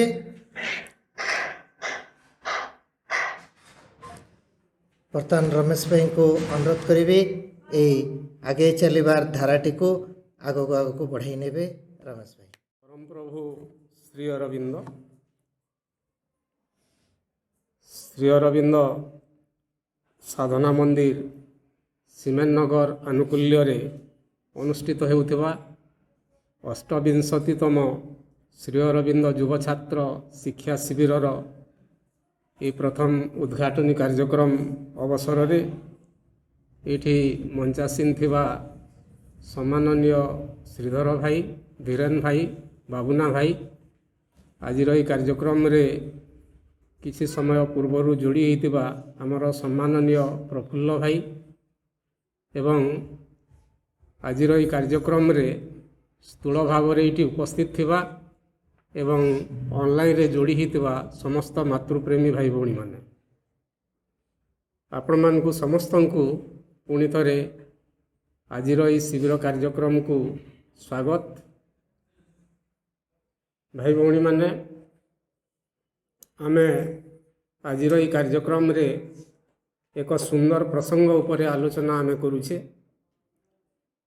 ପ୍ରତିବର୍ଷ ଏହି ଶିବିରରେ ଯେଉଁ ଉଦ୍ଘାଟନୀ ଅଧିବେଶନଟି ହୁଏ, ସେ ଅଧିବେଶନରେ ମାଙ୍କର ନବବର୍ଷର ଗୋଟିଏ ବାଣୀ ଆଲୋଚନା କରିବା ପାଇଁ ରଖାହୋଇଥାଏ ଏବଂ ଏହି ବର୍ଷର ଯେଉଁ ଆଲୋଚନା ପାଇଁ ଯେଉଁ ନବବର୍ଷର ବାଣୀ ଅଛି 1948 ମସିହାର, ସେ ବାଣୀ ଏଠି ଉପସ୍ଥାପନ କରାହେଲା।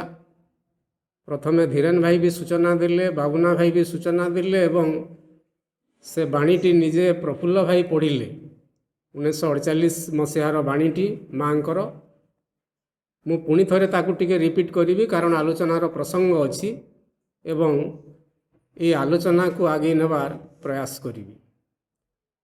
ଏବଂ ସେ ମେସେଜଟି ଯାହା ଥିଲା 1948 ମସିହା new year message, forward forever forward, at the end of the tunnel is the light, at the end of the fight is the victory. ଆଗେଇ ଚାଲ ନିରନ୍ତର, ସୁଡ଼ଙ୍ଗ ସେପାରିରେ ଆଲୋକ, ଯୁଦ୍ଧ ଶେଷରେ ବିଜୟ। ବାରମ୍ବାର ଏହି ବାଣୀଟି ଆମେ ଅନେକ ସମୟରେ ଆଲୋଚନା ପ୍ରସଙ୍ଗରେ ଉପସ୍ଥାପନ କରୁଛୁ ଆଲୋଚକ ହିସାବରେ ଏବଂ ଶ୍ରୋତା ହିସାବରେ ବିଭିନ୍ନ କାର୍ଯ୍ୟକ୍ରମରେ ଶତ ସହସ୍ର ବାର ଏହି ବାଣୀଟି ଆମେ ଶୁଣୁଛୁ। କିନ୍ତୁ ଯେ ଆଲୋଚନା ବି ଆମେ କରୁଛୁ ତାକୁ କେତେ ମନନ ମନ୍ଥନ କରୁଛୁ ଏବଂ ଯେଉଁମାନେ ଶ୍ରୋତା ହିସାବରେ ଶୁଣୁଛୁ କେତେ ମନନ ମନ୍ଥନ କରୁଛୁ ଏବଂ ଜୀବନରେ ପ୍ରୟୋଗ କରିବାର ପ୍ରୟାସ କରୁଛୁ।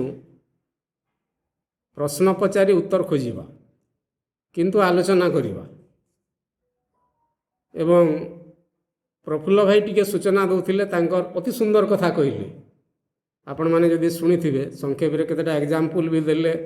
ଶିବିର କିଭଳି ଭାବରେ ଆରମ୍ଭ ହେଲା, ପୃଷ୍ଠଭୂମି ଏଇଠି କିଭଳି ଭାବରେ ତରୁଣ ଯୁବକମାନେ ବୀରବାହିନୀ ସାଜିଲେ। ସେ ଅନ୍ତହୀନ ଅଭିଯାନ ଦୁର୍ଗମ ପଥେ ଆମେରେ ଦୁର୍ଜୟ ବୀର, ଚରେଇବତୀ ଚିର। ସେ ଅଗ୍ରଗମନ ପଥରେ କିଭଳି ଚାଲିବାର ସଂକଳ୍ପ କଲେ, ତାର କିଛିଟା ସୂଚନା ଦେଉଥିଲେ ଏବଂ ଏ ବାଣୀର ବି ଗୋଟେ ପୃଷ୍ଠଭୂମିର ଗୋଟେ ସୂଚନା ବି ପ୍ରଫୁଲ୍ଲ ଭାଇ ଦେଉଥିଲେ ଯେ 1948 ମସିହାର ନବବର୍ଷର ବାଣୀ। ତା ପୂର୍ବ ବର୍ଷମାନଙ୍କର ବାଣୀ ମୁଁ ସମୟ ସାପେକ୍ଷ ହେବ, ସେଥିପାଇଁ ସେ ବାଣୀ ଗୁଡ଼ାକ ଉପସ୍ଥାପନ କରୁନାହିଁ।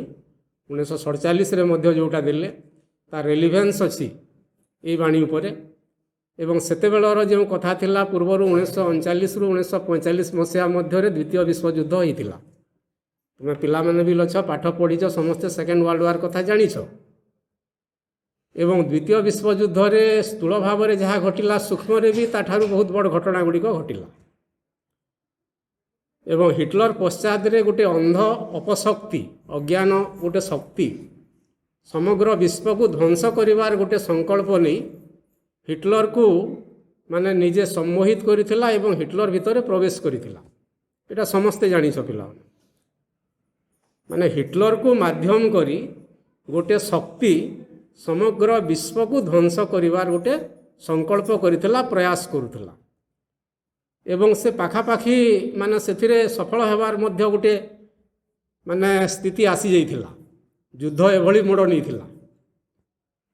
କିନ୍ତୁ ସେତେବେଳେ ଶ୍ରୀ ଅରବିନ୍ଦ ତପସ୍ୟାରତ ଥିଲେ ପଣ୍ଡିଚେରୀରେ, ମାଙ୍କୁ ପଠେଇଲେ। ଆମେ ସମସ୍ତେ ଜାଣିଛି ମାଙ୍କର ଶକ୍ତି ପ୍ରେରଣ କରାହେଲା ଏବଂ ସେ ଶକ୍ତି ବିରୁଦ୍ଧରେ ଯୁଦ୍ଧ ହେଲା ଏବଂ ସେ ଶକ୍ତି ପରାସ୍ତ ହେଲା ଏବଂ ସମଗ୍ର ବିଶ୍ୱ ଅନ୍ତତଃ ଧ୍ୱଂସ ମୁଖରୁ ରକ୍ଷା ପାଇଲା।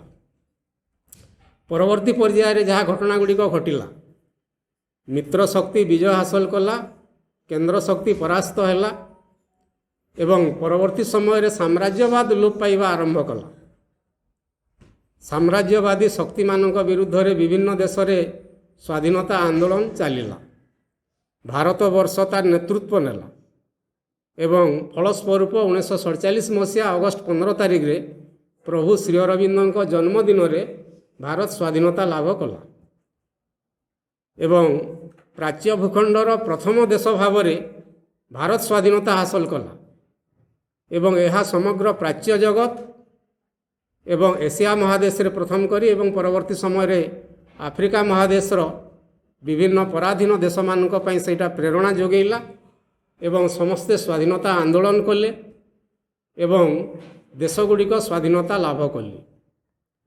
ଭାରତ ଯେତେବେଳେ 1947 ମସିହାରେ ସ୍ୱାଧୀନତା ହାସଲ କଲା, ପରବର୍ତ୍ତୀ ସମୟରେ ହୁଏତ ଭାରତୀୟମାନେ ଏବଂ ଯେଉଁ ଦେଶଗୁଡ଼ିକ ସ୍ୱାଧୀନତା ହାସଲ କରୁଛନ୍ତି ସେମାନେ ଟିକିଏ ତାଙ୍କର ଅଗ୍ରଗତି ପଥରେ ଅଟକେଇ ଯିବେ, କିଛିଟା ଷ୍ଟାଗ୍ନେସନ୍ ତାଙ୍କ ଭିତରେ ଆସିଯିବ, କିଛିଟା ଶିଥିଳତା ଆସିଯିବ, କାରଣ ଯୁଦ୍ଧ ସରିନାହିଁ। ପ୍ରଭୁ ଯେଉଁ କାର୍ଯ୍ୟ କରିବା ପାଇଁ ଆସିଛନ୍ତି ହିଟଲରର ପତନ ପରେ ତାହା ସରିନାହିଁ। ଭାରତବର୍ଷ ନେତୃତ୍ୱ ନେବ, ସମଗ୍ର ବିଶ୍ୱ ଅପୂର୍ଣ୍ଣତା, ଅନ୍ଧତା, ଅଜ୍ଞାନତାରୁ ମୁକ୍ତ ହେବ, ଆଲୋକ ଏବଂ ପ୍ରେମର ସନ୍ଧାନୀ ହେବ, ପୂର୍ଣ୍ଣତା ପିଆସୀ ହେବ, ପୂର୍ଣ୍ଣତା ପ୍ରୟାସୀ ହେବ ଏବଂ ତାର ଅଗ୍ରଗତି ଦିଗରେ ଚରୈବତୀ ଧର୍ମ ପାଳନ କରି ଆଗେଇ ଚାଲିବ ଯେ ପର୍ଯ୍ୟନ୍ତ ଏ ସୃଷ୍ଟି ଯେଉଁଥିପାଇଁ ତିଆରି ହୋଇଥିଲା ତାହା ପୂର୍ଣ୍ଣ ହୋଇନାହିଁ।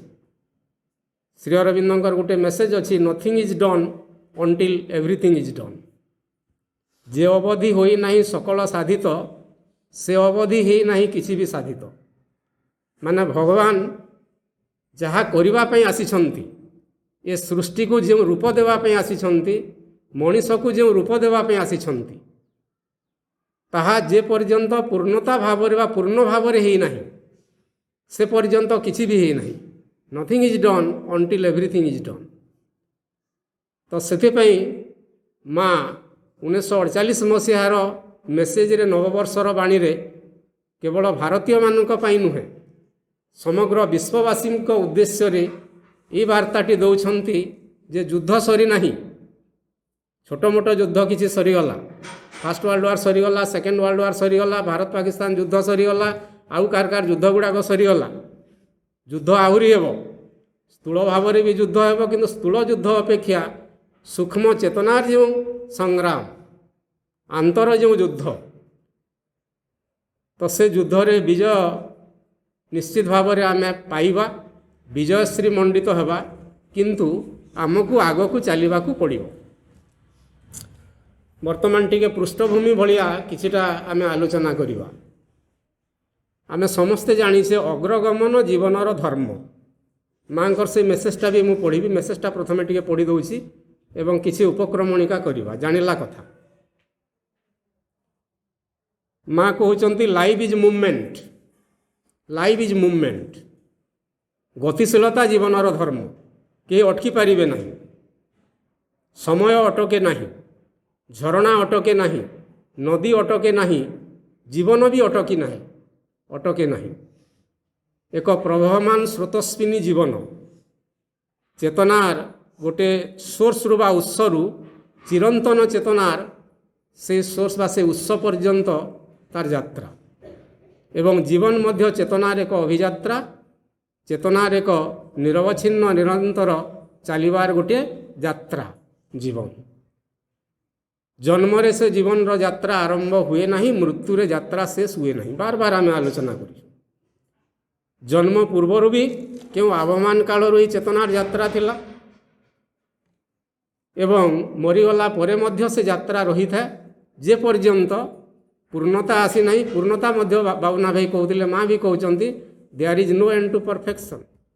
পূর্ণতার মধ্য কৌশি সীমা নাই, তার কিছু লিমিট নাই।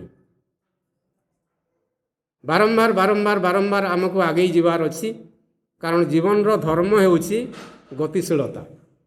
কেউ অটকি পারিবে না। পিলামানে তুমি যাউথব রাজরাস্তায়, এনএসি রে যাউছ, ট্রাফিক পুরাপুরি জাম আছে, সমস্তে যাউছন্তি স্পিড্রে। বর্তমান গোটে যুগ হয়েছি, কেউ স্লো যাবে না। যে প্রকার গাড়ি গুড়াক বি আসিলা, ধীরে ধীরে তলে না যাই উপরকে উড়ব।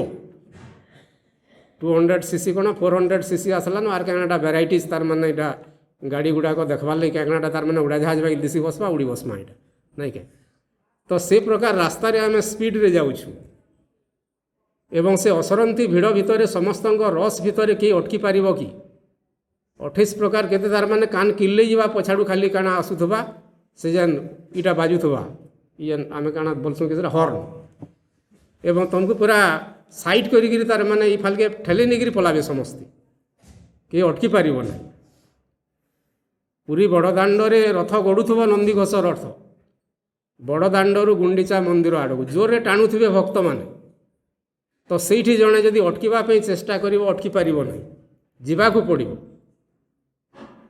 ବାଟରେ ଯିଏ ଯୁଆଡ଼େ ବି ଯାଉଛି ନଦୀଟି ଅଟକିବ ନାହିଁ ଝରଣା ଅଟକିବ ନାହିଁ ମୁଁ ଅନେକ ଥର ଆଲୋଚନା କରିଛି ବହୁ ବର୍ଷ ପୂର୍ବରୁ ବି ସେ ପ୍ରସଙ୍ଗଟି ମୁଁ ଉପସ୍ଥାପନ କରେ ଗୋଟେ ଝରଣାର ଧର୍ମ ବାରମ୍ବାର ସେଇଟା କଥା ତୁମକୁ ମନେ ପକାଇ ଦେବା ପାଇଁ କେବଳ କହୁଛି ଯେ ଝରଣାଟିଏ ତାର ଧର୍ମ ସ୍ୱଧର୍ମ ପାଳନ କରି ସେ ଯାଉଛି ଦିନ ରାତି ଏକାକାର କରି ସେ ଯାଉଛି ସେ ଅଟକି ଯିବ ନାହିଁ ରାତି ହେଇଛି ବିଳମ୍ବିତ ରାତ୍ରି ସମସ୍ତେ ଶୋଇଯିବାରେ ଆରମ୍ଭ କଲେଣି ବର୍ତ୍ତମାନ ସେ ଉପତ୍ୟକାଟି ତାକୁ ପ୍ରଶ୍ନ କରୁଛି ଯେ ବର୍ତ୍ତମାନ ରାତ୍ରି ସମୟ ତୁ ଟିକେ ଅଟକି ଯା ସମସ୍ତେ ଶୋଇଗଲେଣି ମଣିଷମାନେ ବି ଶୋଇଗଲେଣି ପଶୁମାନେ ବି ଶୋଇଗଲେଣି ଆକାଶରେ ତାରାମାନେ ବି ଟିକେ ଟିକେ ବି ଧିମେଇ ଗଲେଣି ବର୍ତ୍ତମାନ ଶୋଇବାର ସମୟ ତୁ ଟିକେ ରେଷ୍ଟ ନେଇଯା ସକାଳେ ତୁ ଟିକେ ତାଜା ହେବୁ ପୁଣି ତୋର ଗତିପଥରେ ତୁ ଆଗକୁ ଯିବୁ ଏବଂ କିଏ କହୁଛି ତୁ କ'ଣ ପାଗଳ ହୋଇଗଲୁ କାହିଁକି ମାନେ ତୁ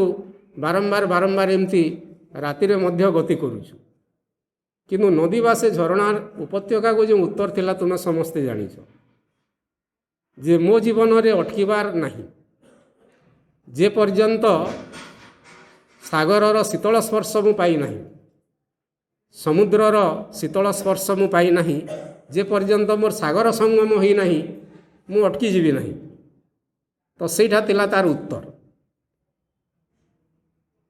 ପ୍ରକୃତିରେ ଜୀବନର ଧର୍ମ ମଧ୍ୟ ସେଇଆ ଆମେ ଅଟକି ପାରିବା ନାହିଁ ଏବଂ ଯେ ଚେତନାର ଅଗ୍ରଗତିରେ ଅନ୍ତତଃ ଅଟକି ଯାଉଛି ସେ ମରିବାକୁ ଆରମ୍ଭ କରୁଛି ମୁଁ ସେ ମେସେଜକୁ ଟିକେ ପୁଣି ଆସୁଛି ମା ଏଠି କହିଲେ ଲାଇଫ୍ ଇଜ୍ ମୁଭମେଣ୍ଟ ବୁଝି ହେଉଛି ପିଲାମାନେ ଅତି ସହଜ କଥା ଲାଇଫ୍ ଇଜ୍ ମୁଭମେଣ୍ଟ MOVEMENT ମୁଭ୍ରୁ ମୁଭମେଣ୍ଟ ଗତିଶୀଳତା ହେଉଛି ଜୀବନର ଧର୍ମ ମାନେ ଆମେ ନିଶ୍ଚିତ ଭାବରେ ଆଗକୁ ଯିବା ଦୁଇ ପ୍ରକାର ପୁଣି ଆଗକୁ ଯିବା ବା ଦୁଇ ପ୍ରକାର ଗୋଟେ ପ୍ରୋଗ୍ରେସ୍ ଅଛି ଅଗ୍ରଗତି ଯେଉଁମାନେ ଏଜୁକେସନ୍ ପଢ଼ିଥିବ ସେଇଠି ଗ୍ରୋଥ୍ ଆଣ୍ଡ ଡେଭଲପମେଣ୍ଟ କଥା ଥାଏ ବୃଦ୍ଧି ଓ ବିକାଶ ବୃଦ୍ଧିଟା ବା ଗ୍ରୋଥଟା ଗୋଟେ ଫିଜିକାଲ ମାନେ ଗ୍ରୋଥ୍ କଥା କୁହାଯାଏ ବୟସ ବଢ଼ିବ ଛୁଆଟିଏ ଜନ୍ମ ହେଲା ଧୀରେ ଧୀରେ ବୟସ ବଢ଼ିବ ହାଇଟ୍ ବଢ଼ବା ୱେଟ୍ ବଢ଼ବା ଆର୍ କାଣାଟା ବଢ଼ବା ଗୁଡ଼ାକ ଏଇଟା କଥା ଆଉ ଗୋଟେ ଇନର୍ କଥା ଅଛି ଡେଭଲପମେଣ୍ଟ ତ ଭିତର କଥା ସେଇଟା ହେଉଛି ଗୋଟେ ଗ୍ରୋଥ୍ ମଧ୍ୟ ହେବ ଡେଭଲପମେଣ୍ଟ ମଧ୍ୟ ଗୋଟେ ସ୍ଥୂଳ ବୃଦ୍ଧି ମଧ୍ୟ ଅଗ୍ରଗତି ମଧ୍ୟ ହେବ ଏବଂ ଆନ୍ତରରେ ବା ଅନ୍ତରର ଗୋଟେ ଚେତନାର ଅଗ୍ରଗତି ମଧ୍ୟ ହେବ ଏବଂ ମା କହିଲେ ଲାଇଫ୍ ଇଜ୍ ଏଫର୍ଟ FF ଏପଟ ସେପଟ ପାଇଁ ଟିକେ ନା କମ୍ ଟାଇମ୍ ଆଲୋଚନା କର୍ମା ଏଫର୍ଟ ଅର୍ଥ କାଣା ଭାଇ FF ଏଫର୍ଟର ଅର୍ଥ କିଏ ଜାଣିଛ ଉଦ୍ୟମ ପ୍ରୟାସ ଅଧ୍ୟବସାୟ ତ ଜୀବନରେ ଆମେ ଯେଉଁ ଅଗ୍ରଗତି କରିବା ଭାଇ ସୁନ୍ଦର ଭାବରେ କହୁଥିଲେ ଚାଲିବା ଚାଲୁଥ କେନକେ ଯାଉଛ ନାଇଁ ଜାଣି ଆମେ କୁଆଡ଼େ ଯିବା ଗୋଟେ ଆମ ପାଇଁ ଗୋଟେ ସ୍ଥିର ଲକ୍ଷ୍ୟ ଥିବ ଆମ ପାଇଁ ଗୋଟେ ଲକ୍ଷ୍ୟ ଅଛି ଆମେ ସମସ୍ତେ ଜାଣିଛେ ରୂପାନ୍ତରିତ ମନ ପ୍ରାଣ ଶରୀରରେ ଭଗବତ ପ୍ରାପ୍ତି ବାବାଜୀ ମହାରାଜ ଅତି ସହଜ ସରଳ ଭାବରେ କହିଦେଲେ ଦିବ୍ୟତା ପ୍ରାପ୍ତି ପୂର୍ଣ୍ଣତା ପ୍ରାପ୍ତି ଅତିମାନସ ପ୍ରାପ୍ତି ଯାହା କଥା ଏ ସୃଷ୍ଟିର ଗୋଟେ ଲକ୍ଷ୍ୟ ଅଛି ନିୟତି ଅଛି କାଣା ଏ ସୃଷ୍ଟି ବା ଜଗତର ଗୋଟେ ନିୟତି ଅଛି ବା ଲକ୍ଷ୍ୟ ଅଛି ସେଥିପାଇଁ ଶ୍ରୀ ଅରବିନ୍ଦ କହିଥିଲେ this world was not build with random bricks of chance a blind god is not destiny's architect A conscious power has drawn the plan of life. There is a meaning in each curve and line. ଯଦୃଚ୍ଛାର ଇତସ୍ତତ ଇଷ୍ଟକ ଖଣ୍ଡକେ ଏ ସୃଷ୍ଟି ହୋଇ ନାହିଁ ଗଢ଼ା ଏକ ଅନ୍ଧ ଦେବତା ନୁହେଁ ତାର ଭାଗ୍ୟର ନିର୍ମାତା ସଚେତନ ଶକ୍ତି ଏକ ଆଙ୍କି ଅଛି ଜୀବନର ନକ୍ସା ପ୍ରତିଟି ରେଖାରେ ତାର ପ୍ରତିଟି ବଳୟ ଭରି ରହିଅଛି ଏକ ସାର୍ଥକ ଉଦ୍ଦେଶ୍ୟ ମାନେ ପୃଥିବୀଟା ଯେନ୍ ଇଟା ଘୁରୁଛେ ବିଲଟା ଘୁରେ ଆମ ପୃଥିବୀଟି ଚକା ଚକା ଭଙ୍ଗୁରି ସୋଜ ନା ଘୁରବାର୍ କି ମେସିନ୍ଟେ ନା ଘୁରାବାର୍ ବା ପୃଥିବୀ ତାର ଲକ୍ଷ୍ୟ ପଥରେ ଚାଲିଛି ଏବଂ ମା ଶ୍ରୀ ଅରବିନ୍ଦ କହୁଛନ୍ତି ଏ ପୃଥିବୀ ପୂର୍ଣ୍ଣତା ଆଡ଼କୁ ଯାଉଛି ଦିବ୍ୟତା ଆଡ଼କୁ ଯାଉଛି this earth shall become a visible garden house of god ଏ ପୃଥିବୀ ଦିନେ ଭଗବାନଙ୍କ ଏକ ସୁଦୃଶ୍ୟ ଉଦ୍ୟାନ ବାଟିକାରେ ପରିଣତ ହେବ ପୃଥିବୀ ସ୍ୱର୍ଗର ନନ୍ଦନକାନନ ହେବ ସ୍ୱର୍ଗ ହେବ ଏବଂ ଯେ ପର୍ଯ୍ୟନ୍ତ ତାହା ହେଇନାହିଁ ତାର ଯାତ୍ରା ଚାଲିଥିବ ଧ୍ୱଂସ ହେବ ନାହିଁ ଏବଂ ଜୀବନର ମଧ୍ୟ ସେମିତି ଗୋଟିଏ ମାନେ ଲକ୍ଷ୍ୟ ଅଛି ମଣିଷ କ'ଣ ହେବ ଭଗବାନ ହେବ ସେଥିର୍ଲାଗି ଆମେ ସହଜରେ କହେସୁଁ ପୃଥିବୀ ସ୍ୱର୍ଗ ହେବା ମନୁଷ ଭଗବାନ ହେବା ମଣିଷ ଭଗବାନ ହେବ ପୃଥିବୀ ସ୍ୱର୍ଗ ହେବ ଅମରାବତୀରେ ପରିଣତ ହେବ ଏବଂ ଯେ ପର୍ଯ୍ୟନ୍ତ ଏହା ହେଇନାହିଁ ସେ ପର୍ଯ୍ୟନ୍ତ ଆମର ଯାତ୍ରା ଶେଷ ହୋଇନାହିଁ ବା ସରିନାହିଁ ଯିବା ଏବଂ ଆମର ପ୍ରୟାସଟା ରହିବ ବିକଜ୍ ଲାଇଫ୍ ଇଜ୍ ଏଫର୍ଟ ଅର୍ଥ ହେଉଛି ସାଧନା ପିଲାମାନେ ଆମେ ଯେଉଁ ଯୋଗ ସାଧନା କରୁଛୁ ତୁମେମାନେ ପାଠଚକ୍ର ଆସୁଛ ପୂର୍ଣ୍ଣାଙ୍ଗ ଶିକ୍ଷା କେନ୍ଦ୍ରରେ ଆସିକିରି ପଢ଼ୁଛ ଏଇଟା ଆମେ ପ୍ରୟାସ କରୁଛେ ସାଧନା କରୁଛେ ଉଦ୍ୟମ କରୁଛେ କ'ଣ ପାଇଁ ଆମର ଲକ୍ଷ୍ୟ ପ୍ରାପ୍ତି ପାଇଁ ଯେଉଁଥିପାଇଁ ଆସିଛେ ତାହା ହେବା ପାଇଁ ଇଟ୍ ଇଜ୍ ମାର୍ଚିଂ ଫରୱାର୍ଡ଼ ଅତି ସହଜ କଥା ପିଲାମାନେ it is marching forward it is ବୋଇଲେ କାଣା ଲାଇଫ୍ ଜୀବନ ହେଉଛି ମାର୍ଚିଂ ଫରୱାର୍ଡ଼ ଅଗ୍ରଗମନ ଆଗେଇ ଚାଲ ଆଗେଇ ଚାଲ ଆଗେଇ ଚାଲ ଚରେଇବତୀ ଚରେଇବତୀ ଚରେଇବତୀ ଅଟକି ଯାଇ ନା ପାର ଠେକୁଆଟା ଅଟକିଲା କିଛି ସମୟ ଗୋଟେ ରେସ୍ ଷ୍ଟାର୍ଟ ହେଲା କଇଁଛ ଏବଂ ଠେକୁଆ ଭିତରେ ଏବଂ ମଝିରେ ଠେକୁଆଟା ଟିକେ ରେଷ୍ଟ ନେଇଗଲା ଅଟକିଗଲା ପରିଣାମ କ'ଣ ହେଲା ଲକ୍ଷ୍ୟସ୍ଥଳରେ ବିଳମ୍ବରେ ପହଞ୍ଚିଲା ଏବଂ ଯେତେବେଳେ ବିଳମ୍ବରେ ପହଞ୍ଚିଥିଲା ସବୁ ସରିଯାଇଥିଲା ଯେ ଶ୍ରେୟ ନେବା କଥା ସେ ନେଇସାରିଥିଲା ତ ସେମିତି ଆମେ ଯଦି ମଣିଷ ଜାତି ଇ ଚେତନାର ଅଗ୍ରଗମନ ପଥରେ ଟିକେ ଧିମେଇ ଯିବା ଆମକୁ ଛାଡ଼ିକିରି ଆଉ ଗୋଟେ ସ୍ପେସିସ୍ ମଧ୍ୟ ହୁଏତ ଯାଇକିରି ସେମାନେ ପାରଫେକ୍ସନ୍ ପାଇଯିବେ ଆମେ ରହିଯିବା କିନ୍ତୁ ଆମର ସୌଭାଗ୍ୟ ମା କହୁଛନ୍ତି ଅନ୍ତତଃ ମଣିଷ ଯାଇପାରିବ ମଣିଷକୁ ଛାଡ଼ିକିରି ଅନ୍ୟ କୌଣସି ଗୋଟେ ସ୍ପେସିସ୍କୁ ଆଣିବାର ଦରକାର ନାହିଁ ଏଇ ମଣିଷ ଅନ୍ତତଃ ଅତି ମାନବ ହେବ ଦିବ୍ୟ ମାନବ ହେବ ସେ ପାରଫେକ୍ସନ୍ ପାଇବ ତା ଭିତରେ ସମ୍ଭାବନା ଅଛି ଏବଂ ଏଇ ପୃଥିବୀ ହିଁ ସ୍ୱର୍ଗ ହେବ ସେଭେନ୍ଥ କ୍ରିଏସନ୍ ଭଗବାନଙ୍କର ସପ୍ତମ ସୃଷ୍ଟି ପ୍ରଳୟ ଭିତରେ ବୁଡ଼ିବ ନାହିଁ ୱି ଆର୍ ଫର୍ଚୁନେଟ୍ ଇନଫ୍ ଆମେମାନେ ବହୁତ ଭାଗ୍ୟବାନ ଏ ପ୍ରକାର ଗୋଟେ ସୃଷ୍ଟିରେ ଜନ୍ମ ହୋଇଛେ ଏବଂ ମା ଶ୍ରୀ ଅରବିନ୍ଦଙ୍କର ଯୁଗରେ ଜନ୍ମ ହୋଇଛେ ଏବଂ ମା ଶ୍ରୀ ଅରବିନ୍ଦଙ୍କୁ ଜାଣିବାର ସୁଯୋଗ ପାଇଛି ଅନ୍ତତଃ ଆମେ ଆଗେଇ ଯିବା ମେସେଜକୁ ଟିକେ ଆସିବା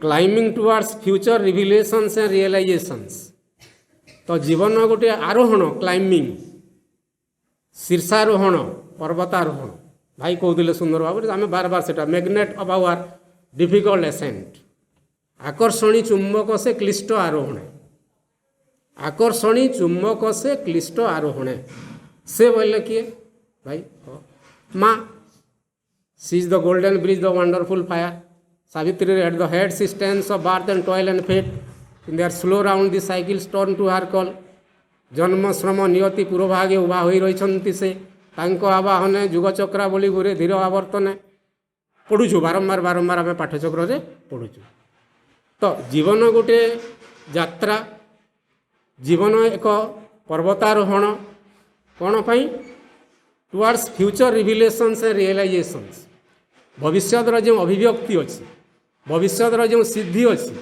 ଭବିଷ୍ୟତରେ ଆମକୁ ଯାହା ପ୍ରାପ୍ୟ ଅଛି ବା ଯାହା ପାଇବାର ଅଛି ତାହା ପାଇବା ପାଇଁ ଜୀବନଟା ହେଉଛି ଏକ ପର୍ବତାରୋହଣ ବା ଶୀର୍ଷାରୋହଣ ଶୀର୍ଷାରୋହଣ ଅର୍ଥ ହେଉଛି ଯେ ଚେତନାର ଗୋଟିଏ ପରେ ଗୋଟିଏ ଶୀର୍ଷକୁ ଆମେ ଚଢ଼ିବା ଯେମିତି ସାବିତ୍ରୀରେ ବର୍ଣ୍ଣନା ଅଛି ଅଶ୍ୱପତି ପିଲାମାନେ ସାବିତ୍ରୀରେ ବାର ସହଜରେ ଆଲୋଚନା ବୁଲୁ ଭାଇ ବି କରନ୍ତି ଅନେକ ଜାଗାରେ ଆଲୋଚନା ହେଇଛି ଆମେ ପ୍ରାୟ ବର୍ତ୍ତମାନ ସ୍ଥିତିରେ ସାବିତ୍ରୀ ବୁଝି ବି ପାରୁଛୁ କିଛି ନା କିଛି ସାମାନ୍ୟ କିଛି at the head she stands and look towards greater heights na at a heights he stood and look towards greater heights Ashwapati ଚେତନାର ଗୋଟିଏ ପରେ ଗୋଟିଏ ମାନେ ପର୍ବତ ଶୀର୍ଷକୁ ଆରୋହଣ କରୁଛନ୍ତି ଏବଂ ସେଇଠି ଛିଡ଼ା ହେଇକିରି ସେ ଦେଖୁଛନ୍ତି ଏଟ୍ ଗ୍ରେଟର ହାଇଟ୍ସ ଆଉ ଗୋଟେ ଉଚ୍ଚତର ଶୀର୍ଷକୁ ସେ ଦେଖୁଛନ୍ତି ଏବଂ ପ୍ରଥମେ ଯେତେବେଳେ ସେ ଚଢ଼ୁଥିଲେ ତ ତ ସେ ଭାବିଥିଲେ ଯେ ସାମ୍ନାରେ ଯେଉଁ ପର୍ବତ ଶୀର୍ଷଟା ଦିଶୁଛି ସେଇଟା ଶେଷ, ଏଇଟା ଚଢ଼ିଗଲେ ହେଲା, ଯେନ୍ଟା ପାଇବାର କଥା ମୁଇଁ ପାଇନି।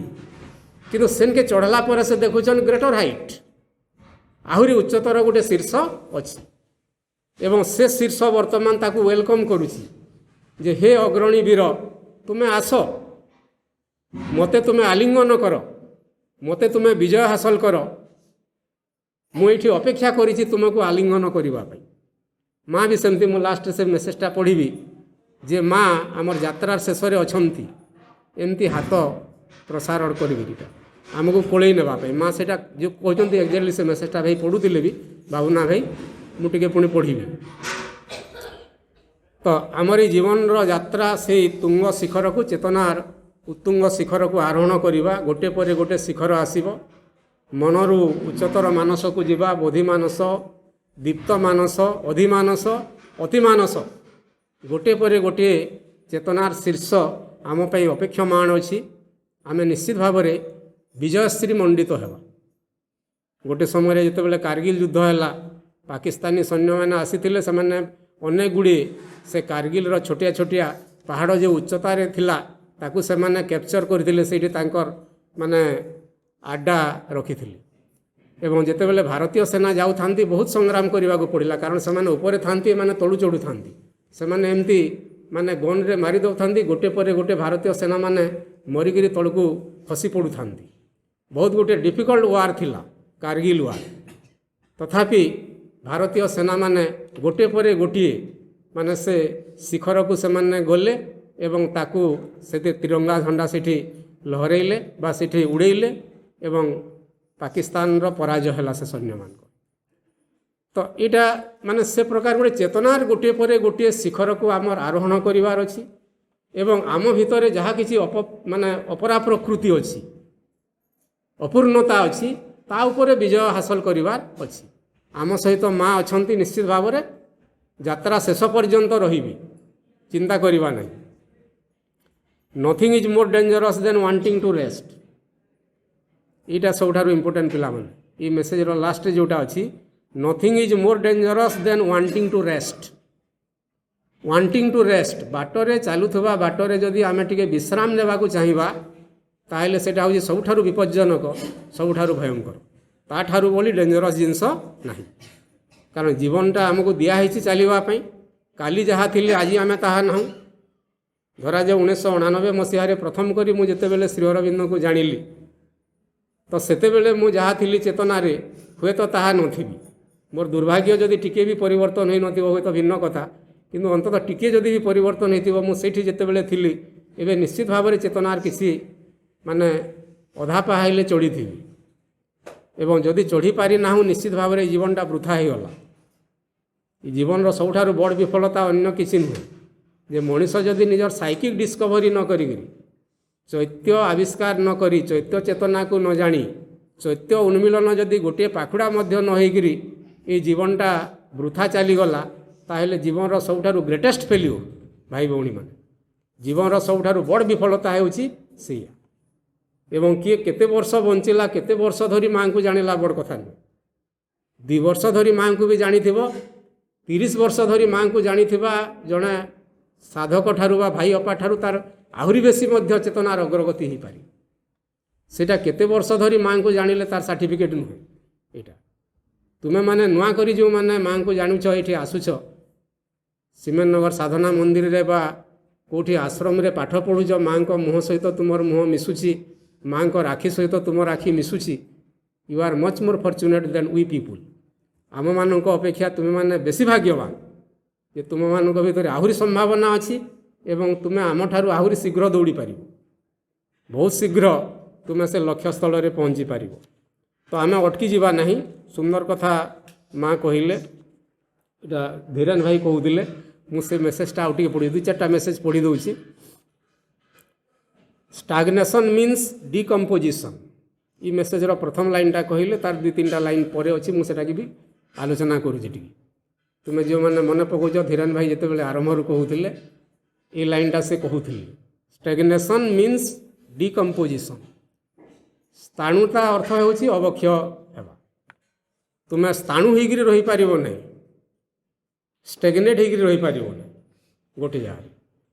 ଏବଂ ସ୍ଥାଣୁତା ଅର୍ଥ ହେଲା ଏକ୍ଜାକ୍ଟଲି ଜୀବନଟା ଫର୍ ଏକ୍ଜାମ୍ପଲ୍ ଟିକେ ଗଲା, ଜୀବନଟା ପଳେଇଗଲା, ନାଡ଼ି ଦେଖିଲ ଡେଥ୍ ହେଇଗଲା, ତାପରେ ସେ ବଡ଼ିଟା କାଣା ହେଇଗଲା, ଲାସ୍ ହେଇଗଲା, ଡେଡ଼୍ ବଡ଼ି ହେଇଗଲା। ତାପରେ କାଣା ହେବା, ଧୀରେ ଧୀରେ ତାର ଡିକମ୍ପୋଜିସନ୍ ଷ୍ଟାର୍ଟ ହେବ। ସେଟା କାଣା ଷ୍ଟାର୍ଟ ହେବା, ଡିକମ୍ପୋଜିସନ୍, ତାର ଅବକ୍ଷୟ ଷ୍ଟାର୍ଟ ହେବା, ମାଟିରେ ମିଶିଯିବା, ପଞ୍ଚମହାଭୂତରେ ମିଶିଯିବା। ତ ଜୀବନ ସେମିତି ମିଶିବ ନାହିଁ। କିନ୍ତୁ ଜୀବନରେ ଯଦି ଆମେ ଅଗ୍ରଗତି କରିବା ବନ୍ଦ କରିଦେବା, ତାହେଲେ ଜୀବନଟା ସ୍ଥାଣୁ ହୋଇଯିବ ଏବଂ ଜୀବନର ଡିକମ୍ପୋଜିସନ୍ ବା ଅବକ୍ଷୟ ଷ୍ଟାର୍ଟ ହେବ। ଏବଂ ସେଇଟା ବହୁତ ଡେଞ୍ଜରସ୍, ସେଇଟା ଆମେ କରିବାକୁ ଦେବା ନାହିଁ। ସେଥିପାଇଁ ପ୍ରଫୁଲ୍ଲ ଭାଇ ବି କହୁଥିଲେ, ମାନେ ତାରୁଣ୍ୟର ଗୋଟେ ସଂଜ୍ଞା ଦେଲେ, ଡେଫିନେସନ୍ ଦେଲେ, ପ୍ରୋଗ୍ରେସ୍ ଇଜ୍ ୟୁଥ୍। କ'ଣ କହିଲେ ମା? Progress is youth. ଅଗ୍ରଗତି ହିଁ ତାରୁଣ୍ୟ। ତାରୁଣ୍ୟ ବା ଯୁବକ ହେବା ବୟସରେ ନୁହେଁ। 20 ବର୍ଷ କି 30 ବର୍ଷ କି 40 ବର୍ଷ ହେଉଛି ଚକ୍ ଚକ୍ ମାନେ ଫିଲ୍ମ ହିରୋ ହିରୋଇନ୍ ବାକି ଦିଶছে ଭାରି ସୁନ୍ଦର ଚକାଚକ୍, ସେ ତାର ମାନେ ତରୁଣ ନୁହେଁ। ଜଣେ 80 ବର୍ଷ ହେଇଥିଲେ ବି ଯଦି ତାର ଭିତରେ ଚେତନାର ଅଗ୍ରଗତି ହେଉଛି ବୋଲେ ସେ ତରୁଣ। আর 30 ବର୍ଷ କି 40 ବର୍ଷ ହୋଇଥିଲେ ବି ଯଦି ତାର ଭିତରେ ଅଗ୍ରଗତି ନା ହେବାର, ପ୍ରୋଗ୍ରେସ୍ ନା ହେବାର, ସେ ନିରନ୍ତର ଆଗେଇ ନା ଯିବାର ବୋଲେ ସେ ବୁଢ଼ାଏ। এটা ଜାଣିଛୁ, ଜାଣିଲା କଥା। ତ ମା କହିଲେ no enterprise can flourish unless it is progressive. ଏ ସୃଷ୍ଟିରେ କୌଣସି ସଂସ୍ଥା ଉନ୍ନତି କରିପାରିବ ନାହିଁ ଯଦି ତା ପ୍ରୋଗ୍ରେସିଭ୍ ନୁହେଁ, ଅଗ୍ରଗତି କରୁନାହିଁ।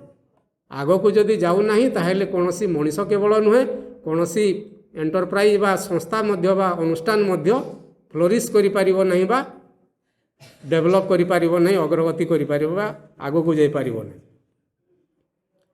ଗୋ ଅଲୱେଜ୍ ଫରୱାର୍ଡ଼ ଟୁୱାର୍ଡ଼ସ୍ ଏ ଗ୍ରୋଇଂ ପରଫେକ୍ସନ୍। ତ ମା ସେ ମେସେଜ କହିଲେ, ଗୋ ଅଲୱେଜ୍ ଫରୱାର୍ଡ଼ ଟୁୱାର୍ଡ଼ସ୍ ଏ ଗ୍ରୋଇଂ ପରଫେକ୍ସନ୍। ଏକ ଅଗ୍ରଗତିଶୀଳ ପୂର୍ଣ୍ଣତା ଆଡ଼କୁ ତୁମେ ନିରନ୍ତର ଆଗେଇ ଚାଲ। କାରଣ ଆମେ ଯେଉଁ ଯାତ୍ରାରେ ଅଛୁ, ସୁଡ଼ଙ୍ଗ ଭିତରେ ଅଛୁ, ସୁଡ଼ଙ୍ଗ ସେପାରିରେ ଆଲୋକ ଅଛି। ସୁଡ଼ଙ୍ଗ କ'ଣ, ଆଲୋକ କ'ଣ, 5 ମିନିଟ୍ ଖାଲି ଆଲୋଚନା କରିବା। ଏବଂ ଯୁଦ୍ଧ କ'ଣ, ବିଜୟ କ'ଣ।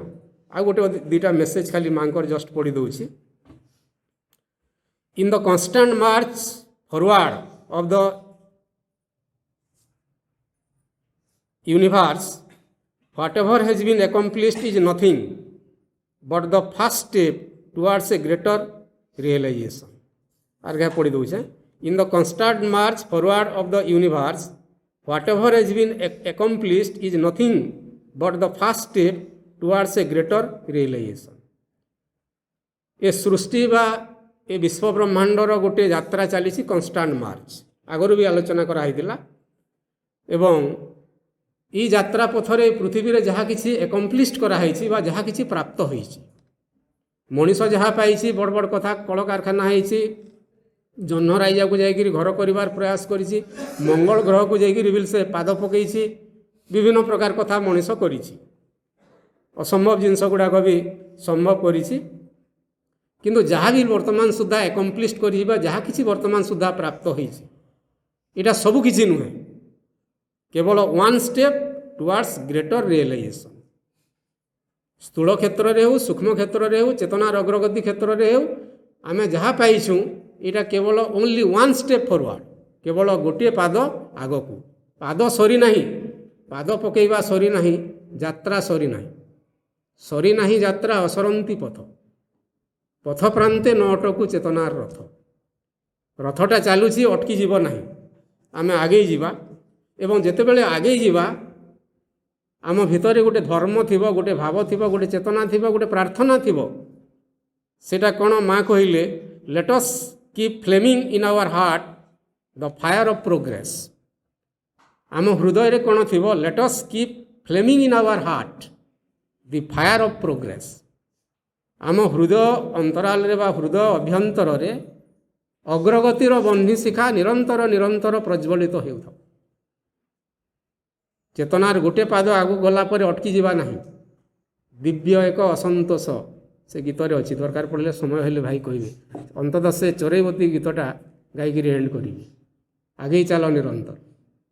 तो आम भितर गोटे दिव्य असंतोष रही କିଛି ସାଧନାରେ ଆମେ ସିଦ୍ଧି ହାସଲ କଲା ପରେ ଅଟକି ଯିବା ନାହିଁ। ଅତୀତରେ ଭାରତବର୍ଷର ଅନେକ ମୁନି ଋଷିମାନେ ବହୁତ ସାଧନା କରି ସିଦ୍ଧି ହାସଲ କରିଛନ୍ତି, ଅଟକି ଯାଇଛନ୍ତି, ହଜି ଯାଇଛନ୍ତି। ଏପରିକି ଗୌତମ ବୁଦ୍ଧ ନିର୍ବାଣ ପ୍ରାପ୍ତ ହେଲା ପରେ ମଧ୍ୟ ସେ ଅସନ୍ତୋଷ ବ୍ୟକ୍ତ କରିଥିଲେ ଏବଂ ମୁଁ ଏହା ପାଇକରି ଲାଭ କ'ଣ ହେଲା? ଯେ ପର୍ଯ୍ୟନ୍ତ କାମନା ରହିଛି, ଶତସହସ୍ର କାମନା ଲୋକମାନଙ୍କ ଭିତରେ ରହିଛି, ଯେ ପର୍ଯ୍ୟନ୍ତ ସମ୍ପୂର୍ଣ୍ଣ ଭାବରେ ଲୋକମାନଙ୍କ ଭିତରେ କାମନା ବିଜିତ ହୋଇନାହିଁ, ଯେ ପର୍ଯ୍ୟନ୍ତ ସମସ୍ତଙ୍କ ଭିତରେ ଦୁଃଖ ଯାଇନାହିଁ, ଏ ସୃଷ୍ଟିରେ ଦୁଃଖ ଅଛି, ଯନ୍ତ୍ରଣା ଅଛି, କାମନା ଅଛି, ବାସନା ଅଛି, କ୍ଷୁଧା ଅଛି, ଆବେଗ ଅଛି, ବୁଭୁକ୍ଷା ଅଛି, ତ ସେ ପର୍ଯ୍ୟନ୍ତ ମୁଁ ଏଇ ନିର୍ବାଣ ଭିତରେ ହଜିଯିବାକୁ ଚାହେଁ ନାହିଁ। ଅନେକ ମୁନି ଋଷି ଅନେକ ସାଧନା କରିଛନ୍ତି, ତପସ୍ୟା କରିଛନ୍ତି, ସିଦ୍ଧି ପାଇଛନ୍ତି, ଅଟକି ଯାଇଛନ୍ତି। କିନ୍ତୁ ମା ଶ୍ରୀ ଅରବିନ୍ଦ ଯେଉଁ କଥାଟା କହୁଛନ୍ତି, ଆମେ ଗୋଟିଏ ସାଧାରଣ ଅଗ୍ରଗତିରେ ବା ସିଦ୍ଧିରେ ଅଟକି ଯିବା ନାହିଁ, ନିରନ୍ତର ଆଗେଇ ଚାଲିଥିବା ଏବଂ ଆମ ହୃଦୟରେ ଅଗ୍ରଗତିର ଏକ ବହ୍ନିଶିଖା ନିରନ୍ତର ପ୍ରଜ୍ୱଳିତ ହେଉଥିବ ଏବଂ ଆସ୍ପୃହାର ବହ୍ନିଶିଖାଟି ଜଳୁଥିବ। ଶ୍ରଦ୍ଧା, ନିଷ୍ଠା, ଆନ୍ତରିକତାର ଘୃତ ସେଇଠି ପକାଉଥିବା, ବିଶ୍ୱାସ ଇତ୍ୟାଦି ଇତ୍ୟାଦି ସବୁ ଦିବ୍ୟ ଗୁଣ ରୂପକ ସେଇଠି ଆହୁତି ଦେଉଥିବା ଏବଂ କୋଏଲ ପକାଉଥିବା ବା ତାକୁ ଆମେ ପ୍ରାର୍ଥନା ତା ଭିତରେ ଆଡ଼୍ କରୁଥିବା ଏବଂ ମା ଆମ ସହିତ ଥିବେ, ଲକ୍ଷ୍ୟଟା ସ୍ଥିର ଥିବ ଏବଂ ସେ ଲକ୍ଷ୍ୟକୁ ଆମେ ଦେଖି ନିରନ୍ତର ଆଗେଇ ଯାଉଥିବା। ଏବଂ ଶ୍ରୀ ଅରବିନ୍ଦ ସାବିତ୍ରୀରେ ଗୋଟିଏ ଲାଇନ୍ କହିଛନ୍ତି, ବହୁତ ଥର ଆମେ ଆଲୋଚନା କରୁଛୁ। ତ ଯେତେବେଳେ ସୁଡ଼ଙ୍ଗ ମଧ୍ୟ ଦେଇ ଜଣେ ଯାତ୍ରା କରିବାର ପ୍ରୟାସ କରି ତା ପାଇଁ ଆଲୋକର ଆବଶ୍ୟକତା ପଡ଼େ। ପିଲାମାନେ ସୁଡ଼ଙ୍ଗ କଥା ଯେଉଁଟା କୁହାଯାଉଛି ଏଇଟା ଗୋଟେ ସିମ୍ବୋଲିକାଲ। ମା ଶ୍ରୀ ଅରବିନ୍ଦ ବହୁତ ଜାଗାରେ, ସାବିତ୍ରୀରେ ବି ଗୋଟେ ଜାଗାରେ ବର୍ଣ୍ଣନା ଅଛି ଯେ ଆମେ ନରକର ପଥ ଦେଇକରି ସ୍ୱର୍ଗକୁ ଯାତ୍ରା କରୁଛୁ। ନରକର ରାଜ୍ୟ ଦେଇ ସରଗର ଅଙ୍କା ବଙ୍କା ପଥେ ଊର୍ଦ୍ଧ୍ୱ ପଥ ଯାତ୍ରୀ ଯେବେ ଚାଲିବାକୁ ବାନ୍ଧଇ ସାହସ। ନରକର ରାଜ୍ୟ ଦେଇ ସରଗର ଅଙ୍କା ବଙ୍କା ନରକର ରାଜ୍ୟ ଦେଇ ସରଗକୁ ଅଙ୍କା ବଙ୍କା ପଥେ ଊର୍ଦ୍ଧ୍ୱ ପଥ ଯାତ୍ରୀ ଯେବେ ଚାଲିବାକୁ ବାନ୍ଧଇ ସାହସ। ସେ ପଥରେ ସେ ଟିକିଏ ଅଟକି ଯାଉ ଅବା ଅତିକ୍ରମୁ ଦ୍ରୁତ ପଦକ୍ଷେପେ। ଓଷ୍ଟେ ତାର ରହିଥିବ ନୀତି ପ୍ରାର୍ଥନାର ଗୀତି ଆଉ ନାମ ସୁମହାନ। ମୁଁ ବହୁତ ଥର ଆଲୋଚନା କରିଛି, ଏଇଟା ରିପିଟ୍ କରିବାର ଆବଶ୍ୟକତା ନାହିଁ। ତ ବାରମ୍ବାର କହୁଛନ୍ତି ଆମର ଯେଉଁ ଯାତ୍ରାଟି ବର୍ତ୍ତମାନ ଅଛି ଯେ ମଣିଷ ଦେବମାନବ ହେବ। ମଣିଷ ଭିତରେ ଶତସହସ୍ର ଅବିଦ୍ୟା ଅଛି, ଅଜ୍ଞାନତା, ଲୋଭ, ମୋହ, ହିଂସା, ଦ୍ୱେଷ, ମଦ, ମାଶ୍ଚର୍ଯ୍ୟ, କୁଢ଼ ମାନେ ଆବର୍ଜନା ଅଛି। ଗଦା ବସ୍ତା ଟ୍ରକ୍ ମଇଳା ଅଛି ଏବଂ ସେ ଭିତରେ ଆମେ ତାର ମାନେ ଦେବମାନବ ହେମା, ମହାପୁରୁ ହେମା, ସାଧାରଣ କଥାଟି ନୁହେଁ ଏଇଟା। ତ ସେ ଦୃଷ୍ଟିରୁ ବର୍ତ୍ତମାନ ଯେଉଁ ଆମର ଯାତ୍ରା ପଥ ଭିତରେ କ'ଣ ଅଛି, ସଂଘର୍ଷ ଅଛି, ସମସ୍ୟା ଅଛି, ଡିଫିକଲ୍ଟିଜ୍ ଅଛି, କ୍ୟାଟାଷ୍ଟ୍ରୋଫ୍ସ ଅଛି। ତ ସେଇଟା ଗୋଟେ ସୁଡ଼ଙ୍ଗର ପ୍ରତୀକ। ସୁଡ଼ଙ୍ଗ ଅର୍ଥ ହେଲା ଅଣଓସାରିଆ ରାସ୍ତା, ଘେସିରିକିରି ଯିବ। ଯେମାନେ ପପଙ୍ଗା ପାହାଡ଼ ପାଖାପାଖି ଲୋକମାନେ, ବହୁତ ବର୍ଷ ପୂର୍ବରୁ ମୋର ଗୋଟେ ଏକ୍ସପିରିଏନ୍ସ ଅଛି, ତାଲସିଡ଼ା ହାଇସ୍କୁଲରେ ଥିଲି। ସେ ମାନେ ପପଙ୍ଗା ପାହାଡ଼ ତଳେ କୁଦପାଲି ବୋଲି ଗୋଟେ ଗାଁଟେ ଅଛି, ହିନ୍ଦୀ ଟିଚର୍ ସେନୁ ଥିଲେ। ସେ ଉପରା କହିଲେ ଷ୍ଟାଫ୍ ବାଲେ ଟିକେ ସେନକେ ଯିମା। ଆମେ ଗଲୁ, ଏଇଟା ଭୋଜିଟେ କଲୁ ଏବଂ ଭାଲୁ ଡୁଙ୍ଗରି ବୋଲସନ୍, ଭାଲୁ ମାନେ ସେ ଭିତରେ କେବେ ପରେ ରହୁଥିଲା। ସେନକେ ମାନେ ପୁରା ଘେସିରିକିରି ତାର ମାନେ ରଙ୍ଗିକିରି ସେ ଭିତରେ ଯିବ, ଅନ୍ଧାର ଭିତରେ। ଏବଂ ଜିମା ବୋଇଲି ସାର୍ଟ ସୁଟି ଖୋଲି ନେଲୁ ଏବଂ ପ୍ୟାଣ୍ଟ ପିନ୍ଧି ଯେଉଁ ଖାକିଟେ ଲେଖା ଖାଲି ଅଛେ, ଏଇଟା ମାନେ ପୁରା ତାର ମାନେ ଅଧା ଫାଟି ଗଲା, ଘେସିରିକିରି ଗଲୁ ସେଟା। ଏବଂ ସେ ଟର୍ଚ୍ଚଟେ ଜଣେ ଦେଇଛନ୍ତି, ସେତେବେଳେ ତ ମୋବାଇଲ ନାଇଁ ଥାଇ, ବୋଲେ ଟର୍ଚ୍ଚଟେ ଧରିକିରି ବହୁତ ଡର ଲାଗୁଥାଏ। କିନ୍ତୁ ଆର ଫାଲକେ ବାହାରନୁ କେତେବେଳେ ଆସବା ସେ ଆଲୋକ ବୋଲି ଭାବୁନଟା। ଇନ୍ତା ହେଇକିରି କେନ୍ ଜାଗାରେ ଏତ୍କି ହାଇଟ୍ ଭିଲଥାଏ ଠିଆଡ଼ି ହେଇପାରବ, କେନ୍ ଜାଗାରେ ଏତ୍କି ହାଇଟ୍ ଥାଏ, କେନ୍ ଜାଗାରେ ଏତ୍କି ଖାଲି ଥାଏ, ତାର ମାନେ ଜଷ୍ଟ ମୋଟା ସୁଟା ଲୋକମାନେ ଜହ ବି ଯାଇ ନାପାର, ପାତଲା ଗୁଡ଼ା ଥିଲୁ ବୋଲିକିରି ବାହାରି ଗଲୁ ଆର ଆଡ଼ିକି। ବୋଲେ କହିବାର ଅର୍ଥ ହେଲା ଯେ ସୁଡ଼ଙ୍ଗଟା ସେ ପ୍ରକାର କଥା। ଆମେ ଯେତେବେଳେ ବର୍ତ୍ତମାନ ସ୍ଥିତିରେ ମଣିଷ ଯାଉଛି, ଏ ପ୍ରକାର ଗୋଟେ ବହୁତ ବାଧା ବିପତ୍ତି ଅଛି। କରୋନା ବିଲ୍ ଆସିଲା, ଆର୍ କାଣା ଆସିଲା, ଭେରାଇଟିଜ୍ ଆସିବା ଠିକଣା ନାହିଁ। ମଣିଷ ଯେହେତୁ ପ୍ରକୃତି ବିରୁଦ୍ଧରେ ଯାଉଛି, ଭଗବାନଙ୍କ ନିୟମକୁ ବିରୁଦ୍ଧାଚରଣ କରୁଛି ଏବଂ ସୁଡ଼ଙ୍ଗ ଭିତରେ ଯେ ଯାଉଥିବ ପ୍ରତି ମୁହୂର୍ତ୍ତରେ ବିପଦ ଭଳିଆ ଲାଗୁଥିବ। ମୁଁ ବୋଧହୁଏ ମାନେ ଆଲୋକର ସନ୍ଧାନ ଆଉ ପାଇବିନି, ବାଟରେ ମୋର ଏଣ୍ଡ ହେଇଯିବ, ଡେଥ୍ ହେଇଯିବ। କାଁ ହେଲା ଯେ ଢୁକଲି ଭିତରକେ ବୋଲବା, ସେଇଟା ମୋତେ କିଏ ପଠେଇ ନେଲା ବୋଲବା, ଏଇଟା କାଁ ହେଲା ଯେ ମୁଁ ଇନକେ ଆସିଲି, ମାଆଙ୍କୁ କାହିଁ ରାସ୍ତାରେ ଗଲି ବୋଲୁଥିବ ଏଇଟା। କିନ୍ତୁ ଧୈର୍ଯ୍ୟ ଧର, ସୁଡ଼ଙ୍ଗ ଭିତରେ ଆମେ ଆସିଛୁ ମାନେ ତାର ଏଣ୍ଡ ମଷ୍ଟ ଅଛି, ଗୋଟିଏ ଆରମ୍ଭ ଅଛି ମାନେ ତାର ଏଣ୍ଡ ମଧ୍ୟ ଅଛି ଏବଂ ସେଇଠି ସୁନ୍ଦର ଶୁଭ୍ର ଆଲୋକ ଅଛି, ଅପେକ୍ଷା କର। ଯୁଦ୍ଧଟା ଅଛି, ଯୁଦ୍ଧ ସରି ନାହିଁ, ମଝିରେ ଅଧୈର୍ଯ୍ୟ ହେଇଗଲେ ନା ହୁଏ। ଅଧରିଆ ବୋଲେ ବୁଝିବ ଇମ୍ପେସେଣ୍ଟ ଯଦି ଆମେ ହେବା ବୋଲେ ମଝିରେ ଯୁଦ୍ଧ ଶେଷରେ ବିଜୟ ଅଛି। ମା କହୁଛନ୍ତି ଯୁଦ୍ଧ ଶେଷରେ ବିଜୟ। ତୁମେ ଯୁଦ୍ଧ କରୁଛ ଅଜ୍ଞାନତା ବିରୁଦ୍ଧରେ, ଅବିଦ୍ୟା ବିରୁଦ୍ଧରେ, ଅପୂର୍ଣ୍ଣତା ବିରୁଦ୍ଧରେ ଯୁଦ୍ଧ କରୁଛ ଏବଂ ଯୁଦ୍ଧ କରୁଥିବା ସମୟରେ ଅଧୈର୍ଯ୍ୟ ହେଉନାହିଁ। ଯୁଦ୍ଧ ଶେଷରେ ବିଜୟ ଅଛି।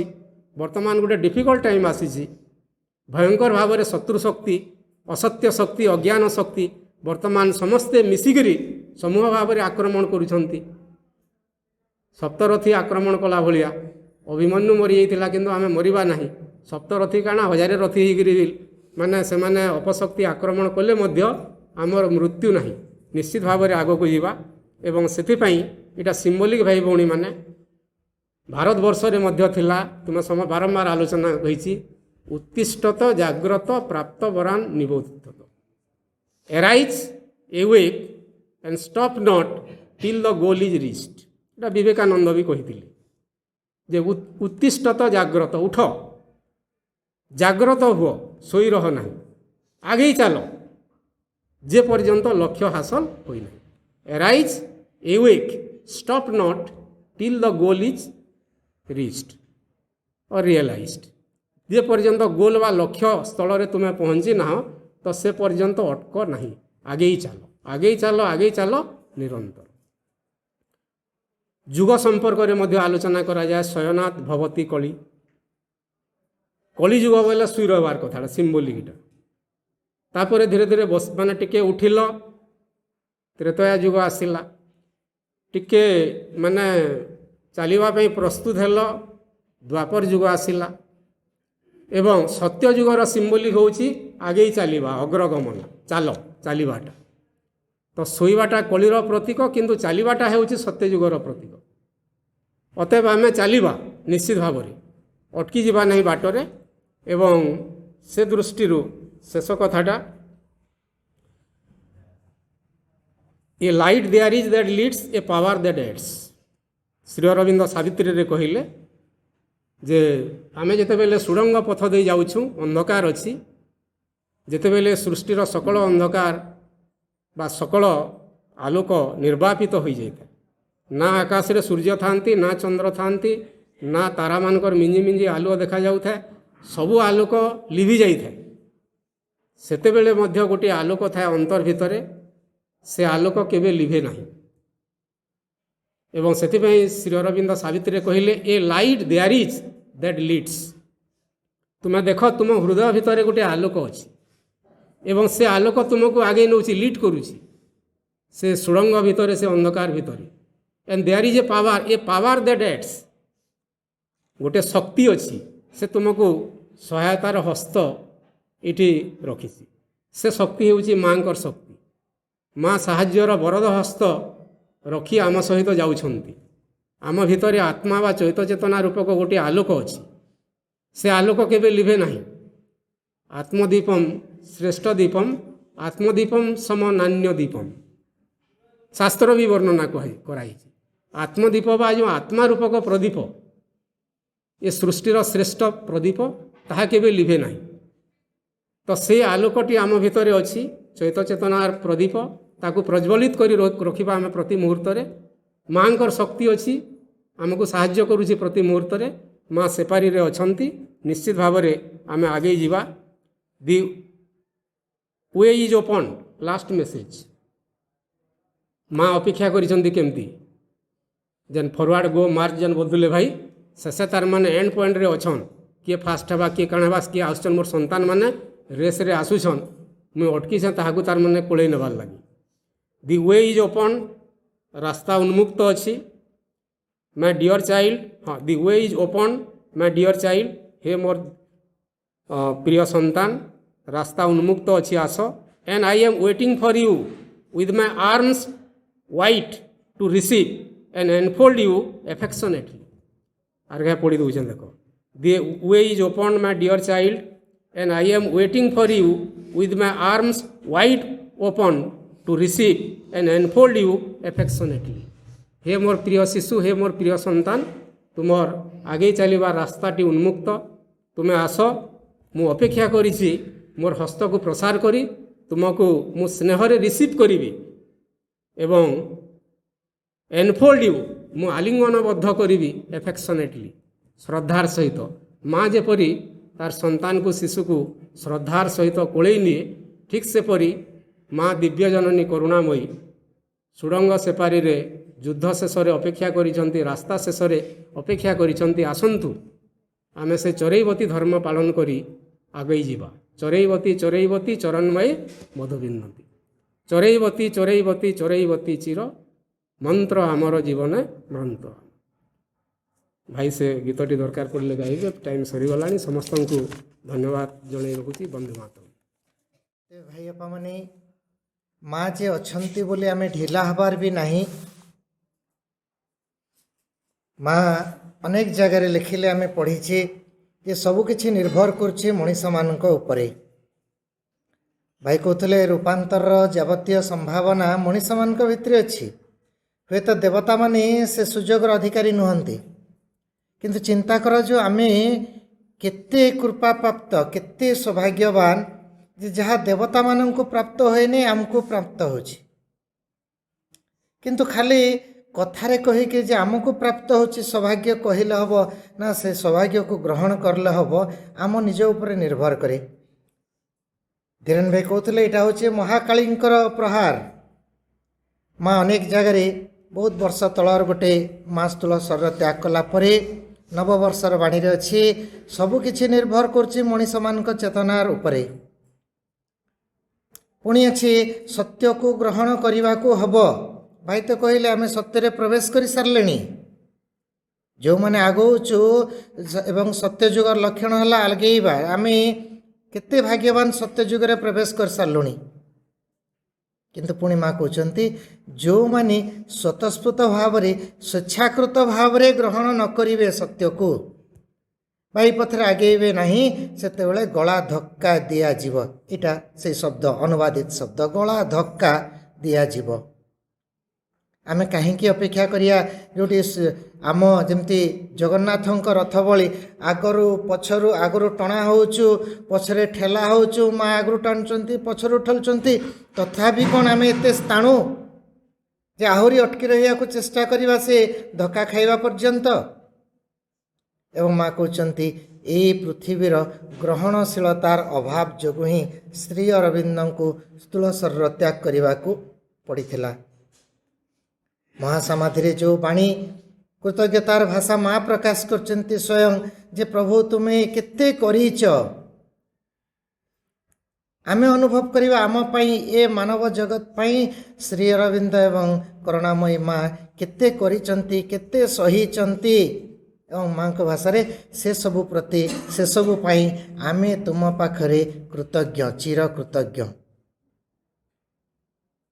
ତେଣୁ ଆମକୁ କହିବାର ନାହିଁ, ନିଜକୁ ଅନୁଭବ କରିବାର ଅଛି, ଉପଲବ୍ଧି କରିବାର ଅଛି। କାରଣ ବିଜ୍ଞାନଠୁ ଆଧ୍ୟାତ୍ମିକତା ସମସ୍ତେ କହିଲେ ଆଗେଇବାର ବିକଳ୍ପ କିଛି ନାହିଁ। ଆମେ କାହିଁକି ଅଟକି ଯିବା? ଯାହା ପାଇଛୁ ସେଥିରେ ସନ୍ତୁଷ୍ଟ ହେବାର ନାହିଁ।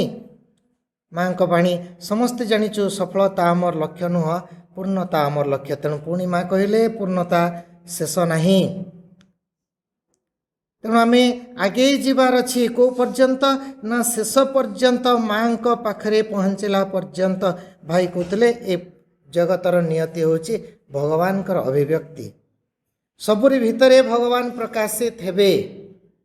ଏବଂ ଆହୁରି ସୁନ୍ଦର ଭାବରେ ଯେଉଁ ଦୁଇଟି ଗୀତର ଅବଲମ୍ବନ କରାଗଲା, ପ୍ରଫୁଲ୍ଲ ଭାଇ ବୀରବାହିନୀର କଥା କହିଲେ, ରମେଶ ଭାଇ ଚରେଇବତୀ ଗୀତଟିର କଥା କହିଲେ। କିନ୍ତୁ ଯେହେତୁ ସମୟ, ଆମେ ଦୁଇଟା ଯାକ ଗୀତ କରିପାରିବା ନାହିଁ ଏବଂ ଆମକୁ 3 ଦିନ ସମୟ ଅଛି। ଏବଂ ଯେହେତୁ ବୀରବାହିନୀ ଆମକୁ କାମ ବହୁତ ପ୍ରେରଣା ଦେଇଥିଲା, ସେଇ ରମେଶ ଭାଇ ଯେଉଁ ତାଲସିଡ଼ା ଶିବିର ଆମେ ଯାଇଛୁ ଅନେକ ବର୍ଷ ପରେ, 92 ମସିହାରେ ଗଲୁ। ତାପରେ ଯେତେବେଳେ ବିଭିନ୍ନ ସମୟରେ ଗଲାବେଳେ ହଠାତ୍ ପ୍ରେମରାଜ ଭାଇ ବୋଲି ଜଣେ ମାତୃପ୍ରେମୀ ନବପ୍ରକାଶରେ ବାହାରିଥିବା ସେ ଗୀତଟିକୁ ଆଣିଲେ ଏବଂ ରାତି ସାରା ଆମେ ତାକୁ ସ୍ୱର କଲୁ। ଏବଂ ଆର ଦିନ ତାକୁ ଯେତେବେଳେ ପରିବେଷଣ କଲୁ, ଏବଂ ଲଳିତ ଭାଇ ଜଣେ ଥିଲେ ସେଇ ତାଲସିଡ଼ାର, ସିଏ ସେଥିରେ ମାନେ ଭାବବିହ୍ୱଳ ଭାବରେ ଯେଉଁ ଆମେ କହୁଛୁ ଆକ୍ସନ୍ ସଙ୍ଗ୍ ବା ନୃତ୍ୟ ଅଭିନୟଟି ଦର୍ଶାଇଲେ, ସମସ୍ତଙ୍କୁ ତାହା ଆମକୁ ଆହୁରି ପ୍ରେରିତ କରିଥିଲା। ଏବଂ ସେଇଠୁ ପରବର୍ତ୍ତୀ କିଛି ବର୍ଷ ପର୍ଯ୍ୟନ୍ତ ଅନାଦି ଭାଇ ଆସନ୍ତୁ। ଯେକୌଣସି ସ୍କୁଲ ମାନଙ୍କୁ ଯାଇଛୁ ଆମେ ବିଭିନ୍ନ କାର୍ଯ୍ୟକ୍ରମ ଶିବିର କାହିଁ ବରଗଡ଼ରୁ ସୁନ୍ଦରଗଡ଼ ଅନୁଗୁଳ ବଲାଙ୍ଗୀର ରାଜ୍ୟସ୍ତରୀୟ ଜୋନାଲ ସ୍ତରୀୟ ସବୁଠି ସେଇ କିଛି ବର୍ଷ ବୀରବାହିନୀ ଗୀତ ଏଭଳି ଭାବରେ ପ୍ରଚାରିତ ହେଲା ଯେ ତାକୁ ସମସ୍ତଙ୍କୁ ପ୍ରେରଣା ଯୋଗାଇଲା ଏବଂ ସେଇଟା ଆମକୁ ଆଗେଇ ଚାଲିବାର ପ୍ରେରଣା ଦେଇଛି, ଆଜି ବି ଦେଉଛି ଏବଂ ମାଆଙ୍କ ପାଖରେ ପହଞ୍ଚିବାର କଥା କହୁଛି, ଯୁଦ୍ଧର କଥା କହୁଛି, ଆଲୋକର କଥା କହୁଛି। ତେଣୁ ମାଆଙ୍କ ପାଖରେ କୃତଜ୍ଞତା ନିବେଦନ ସହିତ ସେ ଗୋଟିଏ ଗୀତଟିକୁ ଆମେ ସମସ୍ତେ ଗାଇବା ଏବଂ ଗାଇକରି এই ଅଧିବେଶନଟିକୁ ଶେଷ କରିବା। ପ୍ରଥମ ଧାଡ଼ିଟି ମୁଁ କହିଲା ପରେ ଆମେ ସମସ୍ତେ ଆବୃତ୍ତି କରିବା, କିନ୍ତୁ ଅଣ୍ଟା ଭାଙ୍ଗିକିରି ନଈ ପଡ଼ିକିରି ନୁହଁ। ଏଇଟା ସେମିତି ସଙ୍ଗୀତ ନୁହଁ। ଆମେ ସ୍ୱର କଣ୍ଠ ତାଳ ଉପରେ ଧ୍ୟାନ ଦେବା ନାହିଁ, ଭାବରେ ଆମେ ଅନୁଭବ କରିବା, ମାଆଙ୍କ ପାଖରେ ନିବେଦନ କରିବା ନିଜର ହୃଦୟର ଭାବ ଭକ୍ତି ଏବଂ ଆବେଗକୁ। ବୀରବାହିନୀ ଚାଲ ରେ ମାତୃସେନାନୀ ଚାଲ ରେ,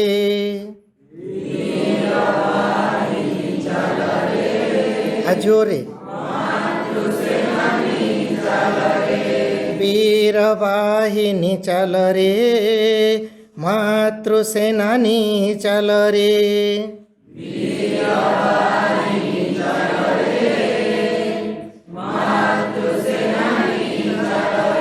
হইছি নবীন চেতনা সূর্য,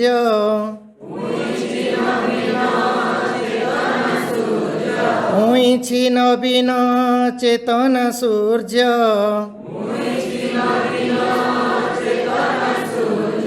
তব নব অভিযান রে,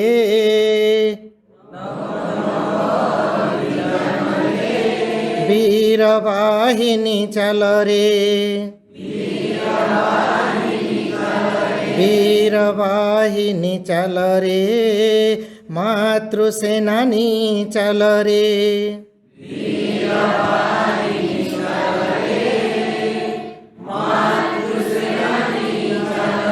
নিরবধিয়ানি দেখ আরে বীর, অরাতি আবরি রহিছি অন্তর,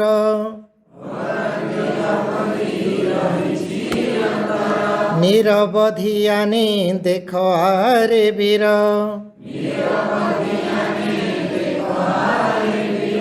অরাতি আবরি রহিছি অন্তর,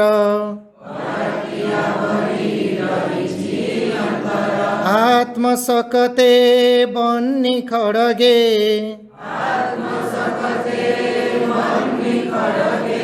আত্মশকতে বন্নি খড়গে, করতারে নির্মূল রে,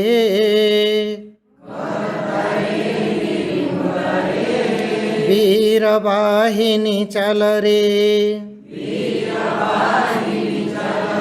বীরবাহিনী চাল রে মাতৃসেনানী চাল রে,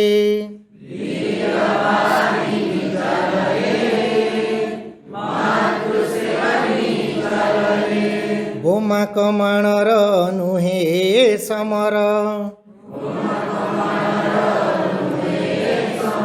চেতনা অনলে জলিয় নির্বার, বোমা কমাণর নুহে সমর, চেতনা অনলে জলিয় নির্বার, উল্লাস ভরা নিজ জীবনর, উল্লাস ভরা নিজ জীবনর, নিবুজ দুয়ার খোল রে,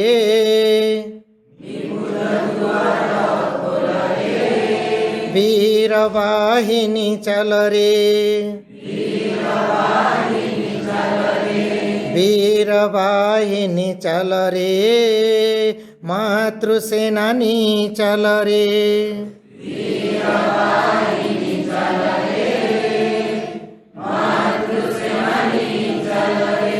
निज सीमा थरे पारिले रे डेई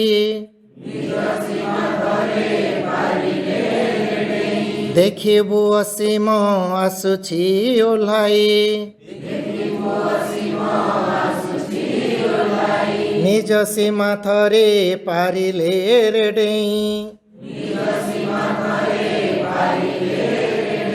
देखिबु असीम आसुछि ओह्लाई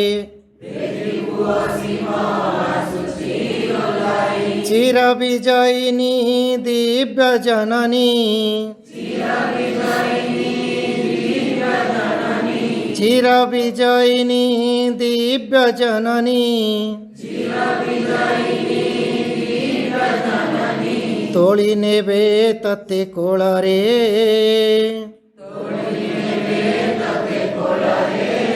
वीर वाहिनी चल रे वीर वाहिनी चल रे मातृसेनानी चल रे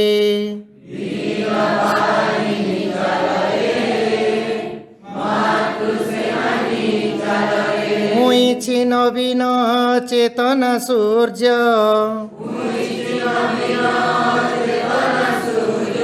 मुइछि नवीन चेतना सूर्य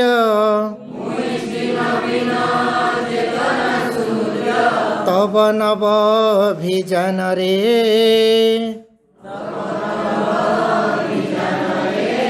वीर वाहिनी चल रे वीर वाहिनी चल रे मातृसेनानी चल रे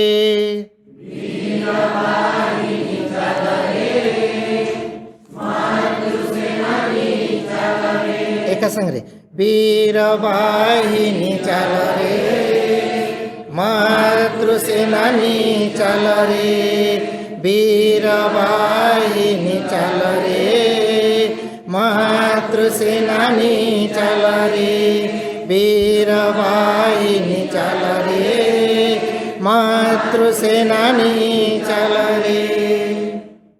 माँ को पाखे अशेष कृतज्ञता समस्त भाई मान को कृतज्ञता निवेदन कर।